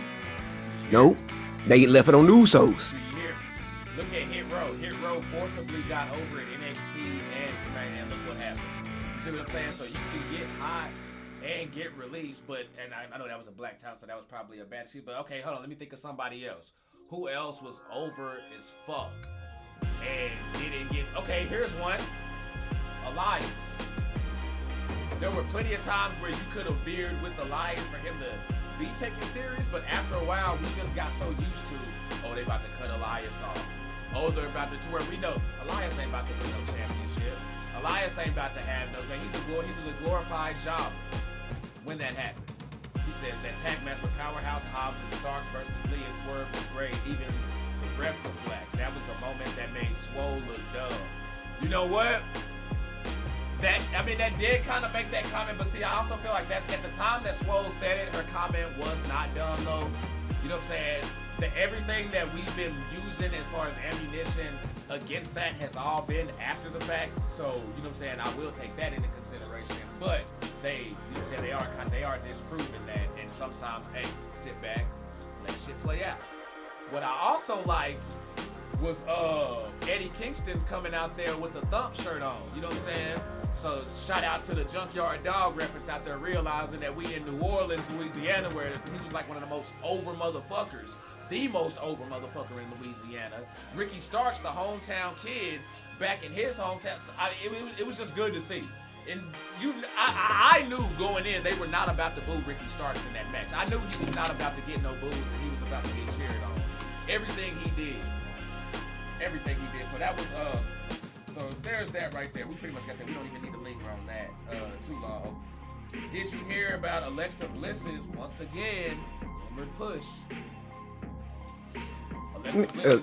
Alexa Bliss. Well, she always floats around that scene or whatnot. She's a big merch seller. I don't see why anybody would even get mad that she's about to get another push or whatnot. But I know she's about to get a gimmick change, so it is what it is. My issue isn't even with her getting the push. My issue is with the people who they did it with Shinsuke and a bunch of other people. Oh, look at what they're doing to this character. They're burying them. They're not giving them this. They're not giving them that. It's called rotation. You see what I'm saying? And that's another thing right there. People hating on people not being on TV, but at the same time asking for rotations and off seasons and blah blah blah. This year, everybody gets shined. You got the same people on TV. And you don't want a 4-hour wrestling show. You don't want a 3-hour Raw, but at the same time, you don't want people having 2-minute matches. But at the same time, you want everybody on the show. Yep. But at the same time or whatnot, you want everybody to have 20-minute matches. Yep. And I'm just like, make up your motherfucking do what you mind. want. Excuse me for that. Make up your damn mind because it's freaking the shit gets complicated. Fickle. Boy, that is the perfect fucking explanation for that shit. Shit. There was damn, there was one more part. To that. Oh yes. And people sitting here complaining about it again. Y'all gotta realize people getting caught up in the work. These people do have personal lives. So while y'all sitting there crying about Alexa Bliss not being in Mania and stuff like that, she had a whole wedding. You know what I mean? And we've said it before. You have to applaud Vince for actually. And she had no story. Yeah, she had no story. You got to applaud Vince for now giving people time off. You know what I mean? Oh, our schedule's too much. We work. We're on the road too much. And Vince just wants us to work for him. And it's just WWE everything. No. Y'all nope. Ricochet and Alexa basically came out and said, hey, this is what I didn't got time off for this. Tom, do you hear me? That is, and right, Calvin. And another thing, they need time to rest, man. Because next thing you know, you look up and you be injury prone. Yep. So there's that. You ever play general manager mode? Prime example. Now, okay, let's get our thoughts. What's your thoughts on Ezekiel? Let's go ahead and go for it. I'm still waiting. I'm still holding back right now because I don't know what they're doing with it. We got in 2 weeks of it, and he's being involved with Kevin Owens. I have no clue what's going on with that yet, so I'm just holding out. Okay. I actually don't have an opinion on that yet. Okay, for me, my opinion is I love it. A lot of people are. You say that, well, there's some people who think it's corny. There's some people who like it. I'm in the minority who actually likes it right now because, like I was talking about Elias earlier, him in that gimmick, he was not about to get a championship run, not being taken serious as a wrestler until the end. You know what I mean? When COVID happened and all of that. Now with this Ezekiel gimmick, now he can start wrestling. Now he can be taken serious. Now he can probably get some title matches and show you what the fuck he can do, because I've always liked Elias's look. I've always liked his moveset. I've always liked his presentation, because he's all in and he makes you believe the shit. And if you can make me fucking believe, then I'm fucking in, even if it's corny. Look at the Acclaim. When the Acclaim first came in, bro, we was like, bro, that shit corny as fuck. What the fuck is this gimmick? What the hell are they doing? But we sat back, we let that shit marinate, and then it finally, okay, I get it now. I get it now. That's my feeling with the Ezekiel thing. I think people are super, you know what I'm saying, quick to, oh man, that shit corny, that's that. Nah. Do what Phil doing. Sit back, hit your vape, you know what I'm saying, and just see what happens. Just see what happens. I fucking love that shit. Oh man, fucking booming over here. Okay. Last thing that I have on here is news came down that JR will no longer be involved in Dark Side of the Ring. Did any of y'all see this news? No, I did not. Yes. JR will no longer be involved in the Dark Side of the Ring series. He's appeared in like 3 already. It appears, I'm not necessarily gonna say a falling out with the 2 producers of the show, you know, the ones who do Confidential with Conrad and stuff that they do on YouTube. But this is what he said. JR says, it's mixed. I have some problems with some of the Dark Side of the Ring editing. I thought I was misinterpreted a time or 2 in the edit. He says, I admire the entrepreneurship, but feel they bite too much into the apple of the dirt. They narrow cast a bit too much, but he's still gonna watch the show. Dark Side of the Ring? That's what I'm saying. It's like, I feel like they let people speak on that hoe. That's the thing, because bro, and this is where it's like I love JR, but I feel like I think this has to do with the response from the plane ride from hell with Ric Flair. You know what I'm saying? Because you know he got heat for the comments that he said about Ric Flair, him, Tommy Dreamer, and some other people got heat for what they said about Ric Flair in that situation. So I think it's a little bit of that, and that's what he's talking about.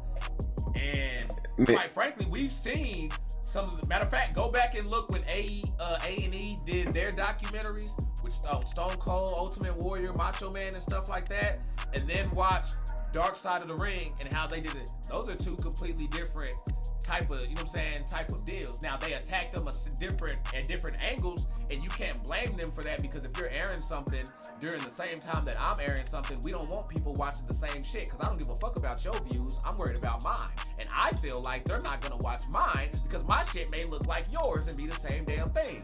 So I agree and disagree.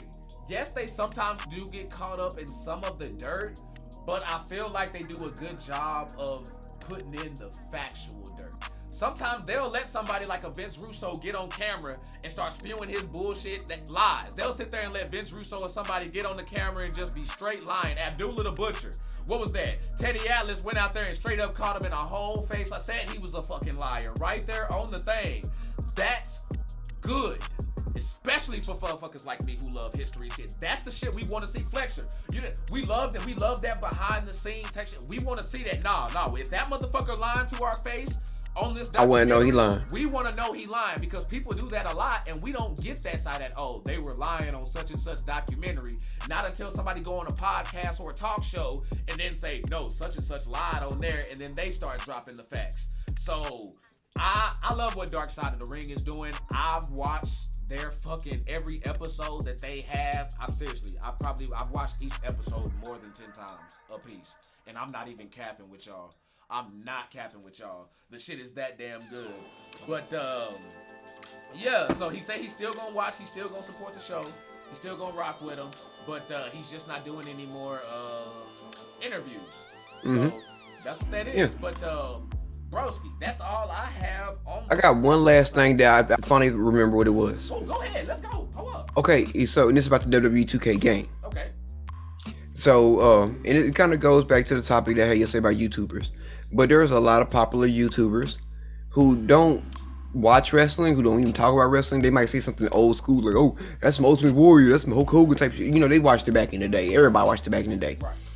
But the community creations, people have been going in and creating these YouTubers and saying, "Hey, go play with my creation, go fight such and such with my creation." And so, like Agent, Kai, Bruce, YRG, I burned them all up yesterday or whatnot. It's been a lot of guys or whatnot who've been going and finding their community creations, downloading the game and playing it. So I just want to know, do you think that's actually going to create a boom? Do you think 2K22 might be the wrestling game that brings a lot of people back to wrestling?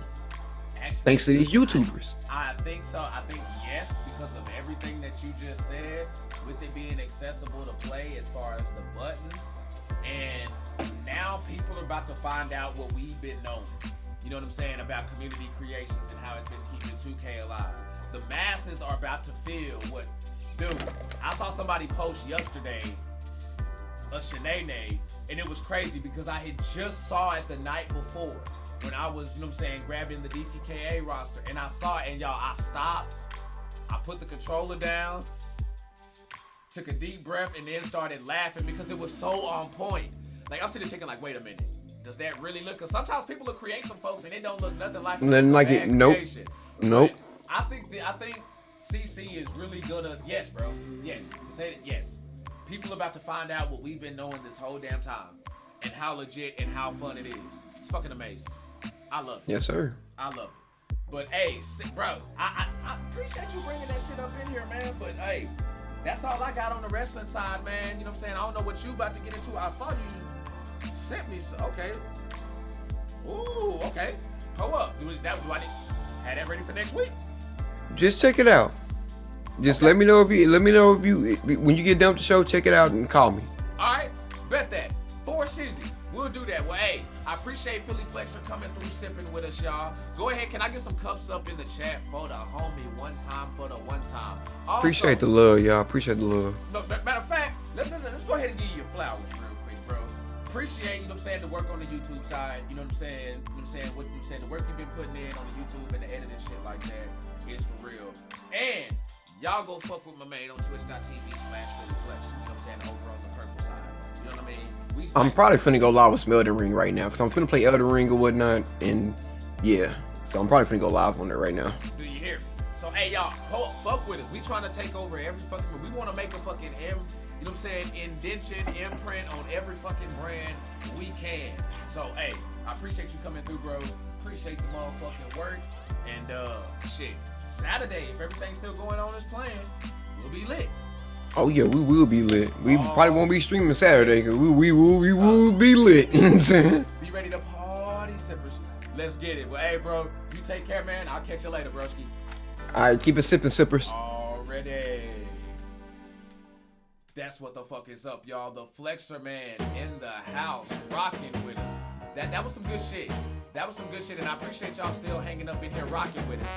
But, hold on, because that's my jam right there. Let me stop that. Hold on, let me stop that and bring that back, because that's perfect follow-up music for what is about to go down. And it is, y'all know what fucking time it is.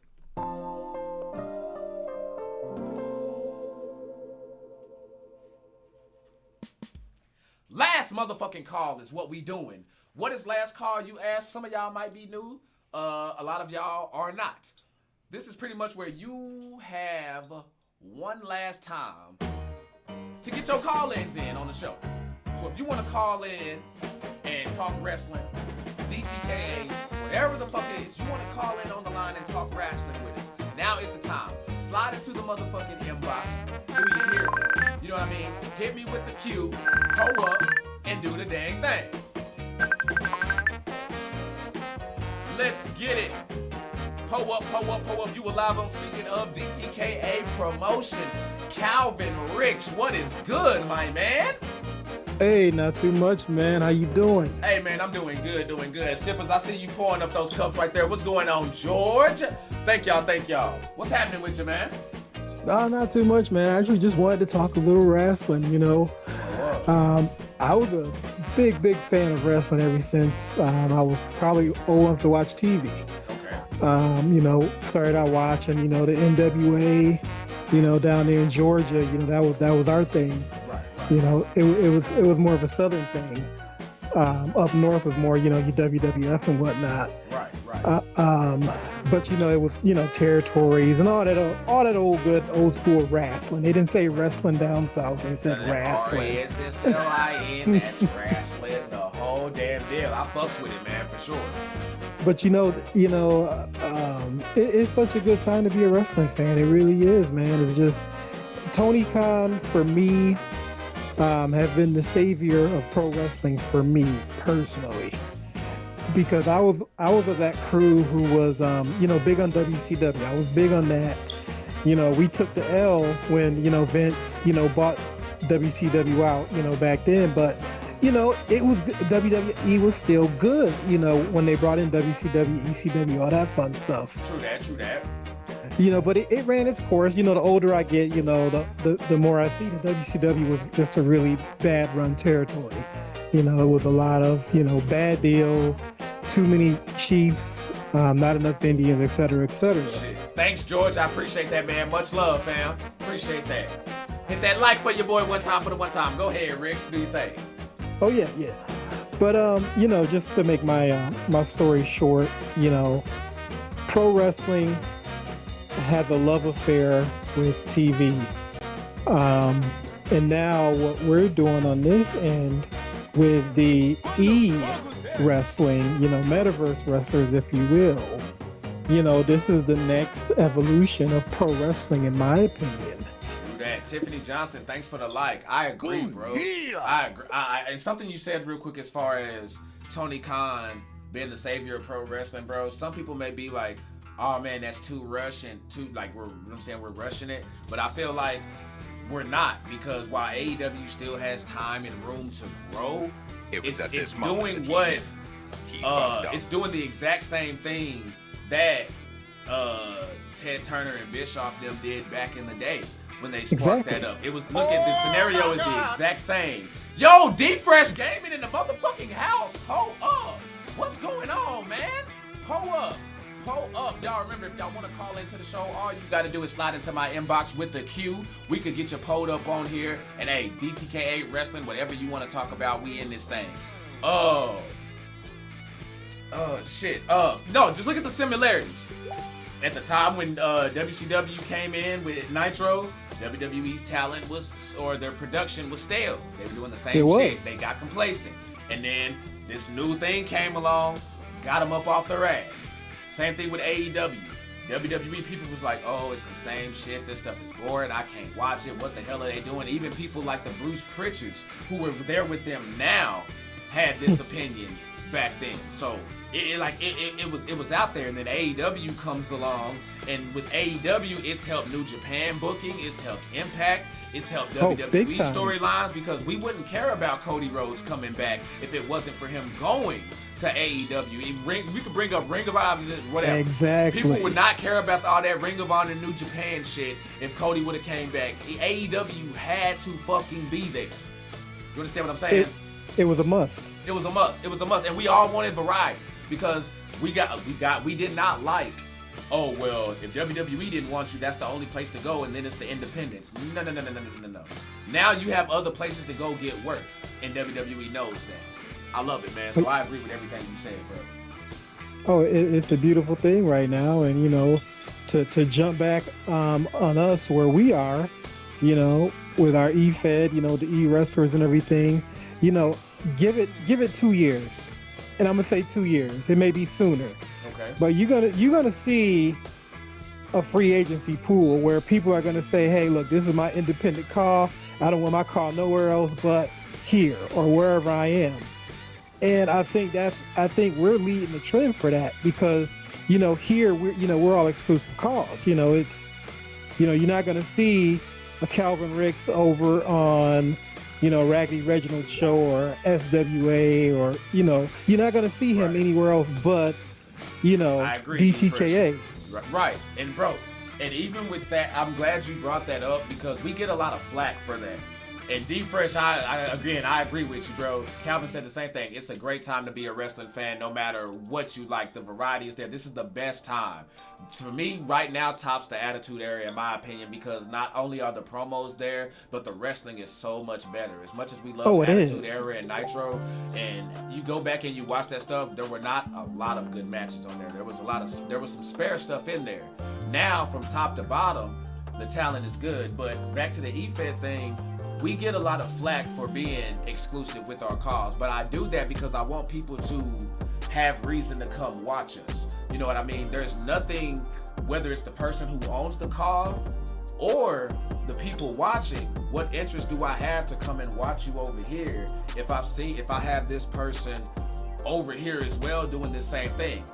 This same person may be on a losing streak over here, and I may not give a fuck about their push over here, but I can go over here to where that same person done held every belt 3 times and does all this. So I'm gonna go watch that one because that's the one where the person is getting the push. And then that you turn around and you have people half-assing your league and your shows because they don't have any reason, what do you call it? There's no build for it. There's no money. incentive for them. There's no incentive for them to, let me put my effort here. It's amazing. So for the ones out there who are there, I'm saying I know of one person, or I know of one league that's doing it. You know what I'm saying? And props to y'all for doing that. And to the ones who aren't, hey, I'm not knocking y'all. Y'all do what y'all do for entertainment. I'm just saying, as far as in DTKA, what we're doing and what Calvin Rich said is legit. I think that since DTKA Promotions has come along, it's gotten a lot of leagues off of their ass. You know what I'm saying? Like, we've come in and like done the damn thing. You know, basically. Like, and D Fresh, you know, because you be popping. Yours be popping. My man D Fresh and like a lot of his, you know what I'm saying? I know content creators like you and others where like y'all, like where y'all are playing and y'all are running with like Roman Reigns and, you know what I'm saying, y'all are running with the actual talent, or you have some of those other pervy dudes who have nothing but the stars in bikinis and stuff like that, and that's what they're running. But when you talk about actual, you know what I'm saying, running in EFED, DTKA Promotions, doing it, like, I personally feel we're like one of the biggest and best doing it, if not the biggest and best doing it, bro, with just the way we just do things. You know, I love what we're doing, man, and I love that you called in and actually put that shit over, because I can sit here and talk about that shit all day, you know, but I'm the motherfucker sitting here on commentary and pushing the buttons. Conflict of interest. But when other people see that and recognize that, that's what gets me, bro, and I fucks with that.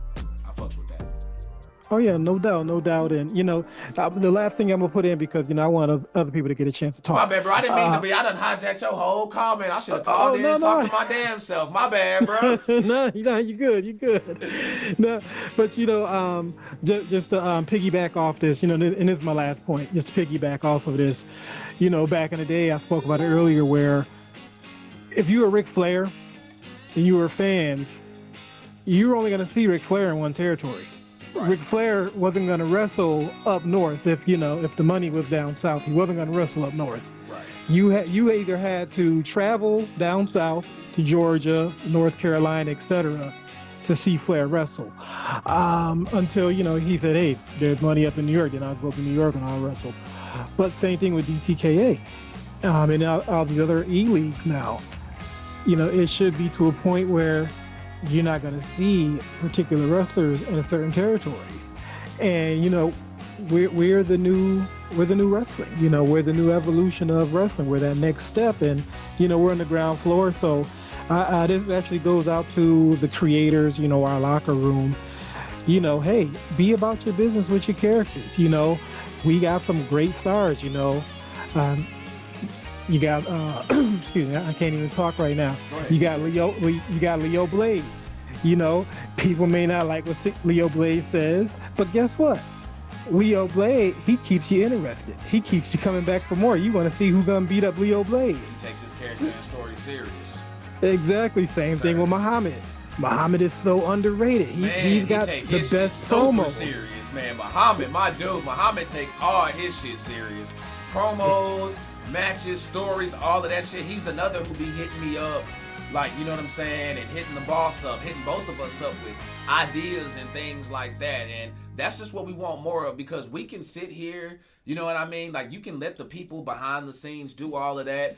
But I personally feel like if you're not being creative yourself, paying attention, keeping up, and having input, you then can't sit on the sideline and complain about how your person's being used. You know what I'm saying? Relying on the next person to, you know what I'm saying, to do it for you.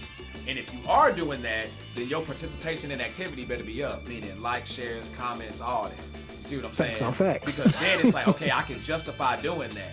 But you see what I'm saying? But again, I love that, bro. And I love what we're doing. I love, you know what I'm saying, everybody who's been on, because there's motherfuckers who've been trying to knock us off, you know what I'm saying, hoping we'd fall off and shit. But y'all done not only kept us up, but y'all kept us rising up and kept this shit fucking interesting and, you know, keeping me from getting burnt out. You know what I'm saying? Oh yeah, no doubt. So, you know what I'm saying? I appreciate y'all for that, man. But hey, I appreciate the calling, man. Thanks for sipping, bro. We gonna, you know what I'm saying, we gonna keep it pulling up. And shit. Let's just stay empty, keep doing what we do, man. Stay sipping. No doubt. Take it easy. Already. Much love. Much love. That was Calvin Ricks, y'all, coming in making a lot of good points. Y'all remember, this is last call, so if y'all want to get y'all calls in, go ahead, holler at your boy. I've already gotten the summer, y'all, as far as your order and things. Let's go ahead right there. You alive on Speaking of DTKA Promotions with the Kool-Aid, man. What flavor you sipping? Sinister, of course. Okay, pull up. What's good with you, man? Yeah. Oh, I just took some time off from rehab and I had to call in. I've been listening. I've been keeping an eagle eye on everything going on in my absence. And you know what? I like what I see, but I'm gonna like it even more when I get back in the ring doing what I do best. Okay. Bet that. But shit, just make sure, you know what I'm saying, you do your calisthenics, you know what I'm saying, to get all your stretches in and everything. Make sure you good. Dev the Map Gator, thanks for that. Appreciate it. Yeah, man, just make sure you're ready, man. You say we're ready to see you back out, because thought your ass was fucking dead. You know what I mean? I seriously thought your ass was dead. I'm pretty sure Elijah did too, because now he beefing with Calvin Ricks and shit. So I'm pretty sure he thought that shit was a done deal or whatever, but I don't know what the fuck's gonna come of that. He's occupied with that. You heard Solidus earlier talking about the Intercontinental Division, so you got some other things that you gotta worry about. So it just seems like everybody's busy right now, but I'm definitely looking forward to it. You know what I'm saying? Should be dope when it comes. Yes, most definitely. But I have a laundry list. I've been talking about this list, and there's several names on it, but who I want, they'll know when the time is right. But for now, I'll keep my watchful eye. I'll keep smoking what I smoke, sipping what I sip, and when all is said and done, it'll be lights out, and things will get a little more sinister. You feel what I'm saying? Yes, sir. But until next time, kiddos, keep sipping and watch the darkness, because that's where you'll find me. Or maybe I'll find you. But until then, keep sipping.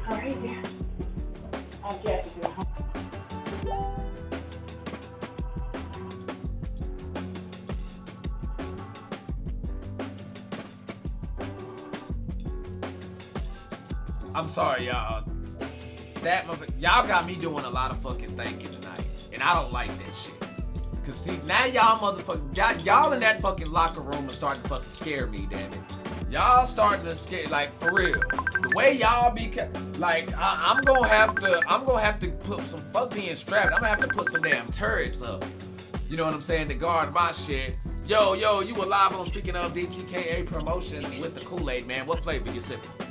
So, Archie, are we done with the Hooked on Phonics? Because I think it's time that we turn this up a notch and get the adult in the ring. Outside, out of character, real quick. Calvin, we appreciate you, brother. You understand what talent looks like now. We see you. We appreciate the compliment. And same goes to you, son. We appreciate it. Keep on putting the good work. Archie, you need to be more like Calvin Rich. You know that? That's what you need to be more like Calvin. That's what you need to be.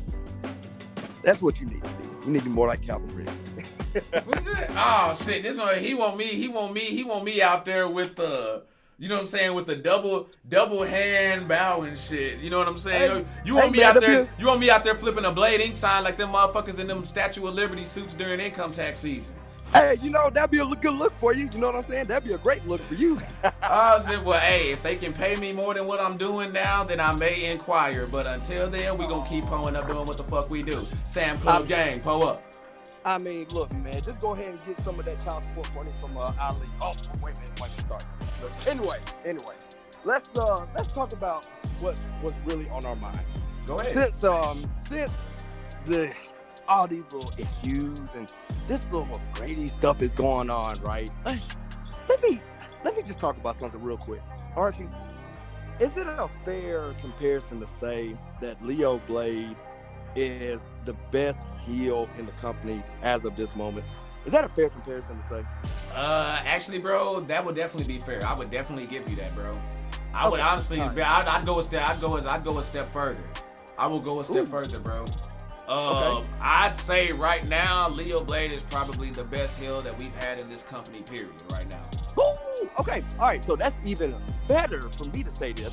So just imagine the best heel ever in DTKA losing to the best jobber in DTKA history.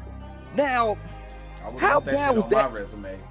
How bad was that? How bad would that look for Leo to lose to the best jobber in all of DTKA? How bad would that look? I wouldn't hire your ass hell, and come touch it. If we come time to like contract negotiations, you know what I'm saying? I may be in a pickle because if you was to lose, if the greatest hell was to lose to the, you know what I'm saying? To the, like, bro, I'm sorry, fam. I'm sorry. See, so, okay, I get all that. But here's where I'm really trying to get at. It's going to make it real short, right? I'm trying to understand something with hustle and money, okay? You got this contender here going against Leo for the title. But yet, the guy that's speaking for him in these promos is a better wrestler than him. So understand this. Let me backtrack a little bit. Ali, why are you helping this dude? Let this man die. Look, that man is ugly. Look at his profile pic. He's wearing damn corduroy shirt as a damn profile pic. Ali, let me tell you something, bro. Please, for the love of Jesus Christ, drop this man. Because when I beat his ass in 2 weeks, you're going to wish you dropped him. Because he's going to look more uglier than your mama was at prom. Drop him. Please, hurry up. Let's go and end this. We don't even need this match next Sunday. Let's just go ahead and drop it. Because I don't want to embarrass you as far as your team. Because you already know what the outcome's going to be. Please, I'm begging you. Just like I did with Warpath. I'm begging you. Let's go ahead and drop this now. Because we don't want nothing bad to happen to Michael LeJuan Grady. Do we? Golly, bro. I didn't know Nas called in, bro, because that was a whole lot of ether that you just served up right there. Well, I mean, it's ether because it's facts, and better yet. And George, actually, if y'all, if the talk ever comes in, you know what I'm saying, we chop it up on it. Pull up. Go ahead. I mean, it's not ether, it's facts, and I just want everybody else to know that y'all did this to yourself. When you talk shit about Leo, right? Bad things are going to happen to you. And they could happen to your mom, they can happen to your grandma, or they can happen to you. However it gets it done, we're going to get it done. Because at the end of the day, your World Heavyweight Champion is doing what's best for the company. Now, y'all have a good day. Pull up. Well, y'all, right now, let's see what we are looking like. Oh, yeah, we over 3 hours right now. Sorry, y'all. We gonna have to go ahead and slide out. This was a fucking good one. Y'all went off the fucking chain right now. 45 reactions. Those shares is past a C note, actually a C note and a dub on top of that. Comment section is through the roof. So I just need y'all to pull up some motherfucking cups. And shit, y'all already know what fucking time it is, right? It is time to skedaddle. I appreciate y'all for sipping. Thank y'all so fucking much. Remember, come sip with us every Thursday.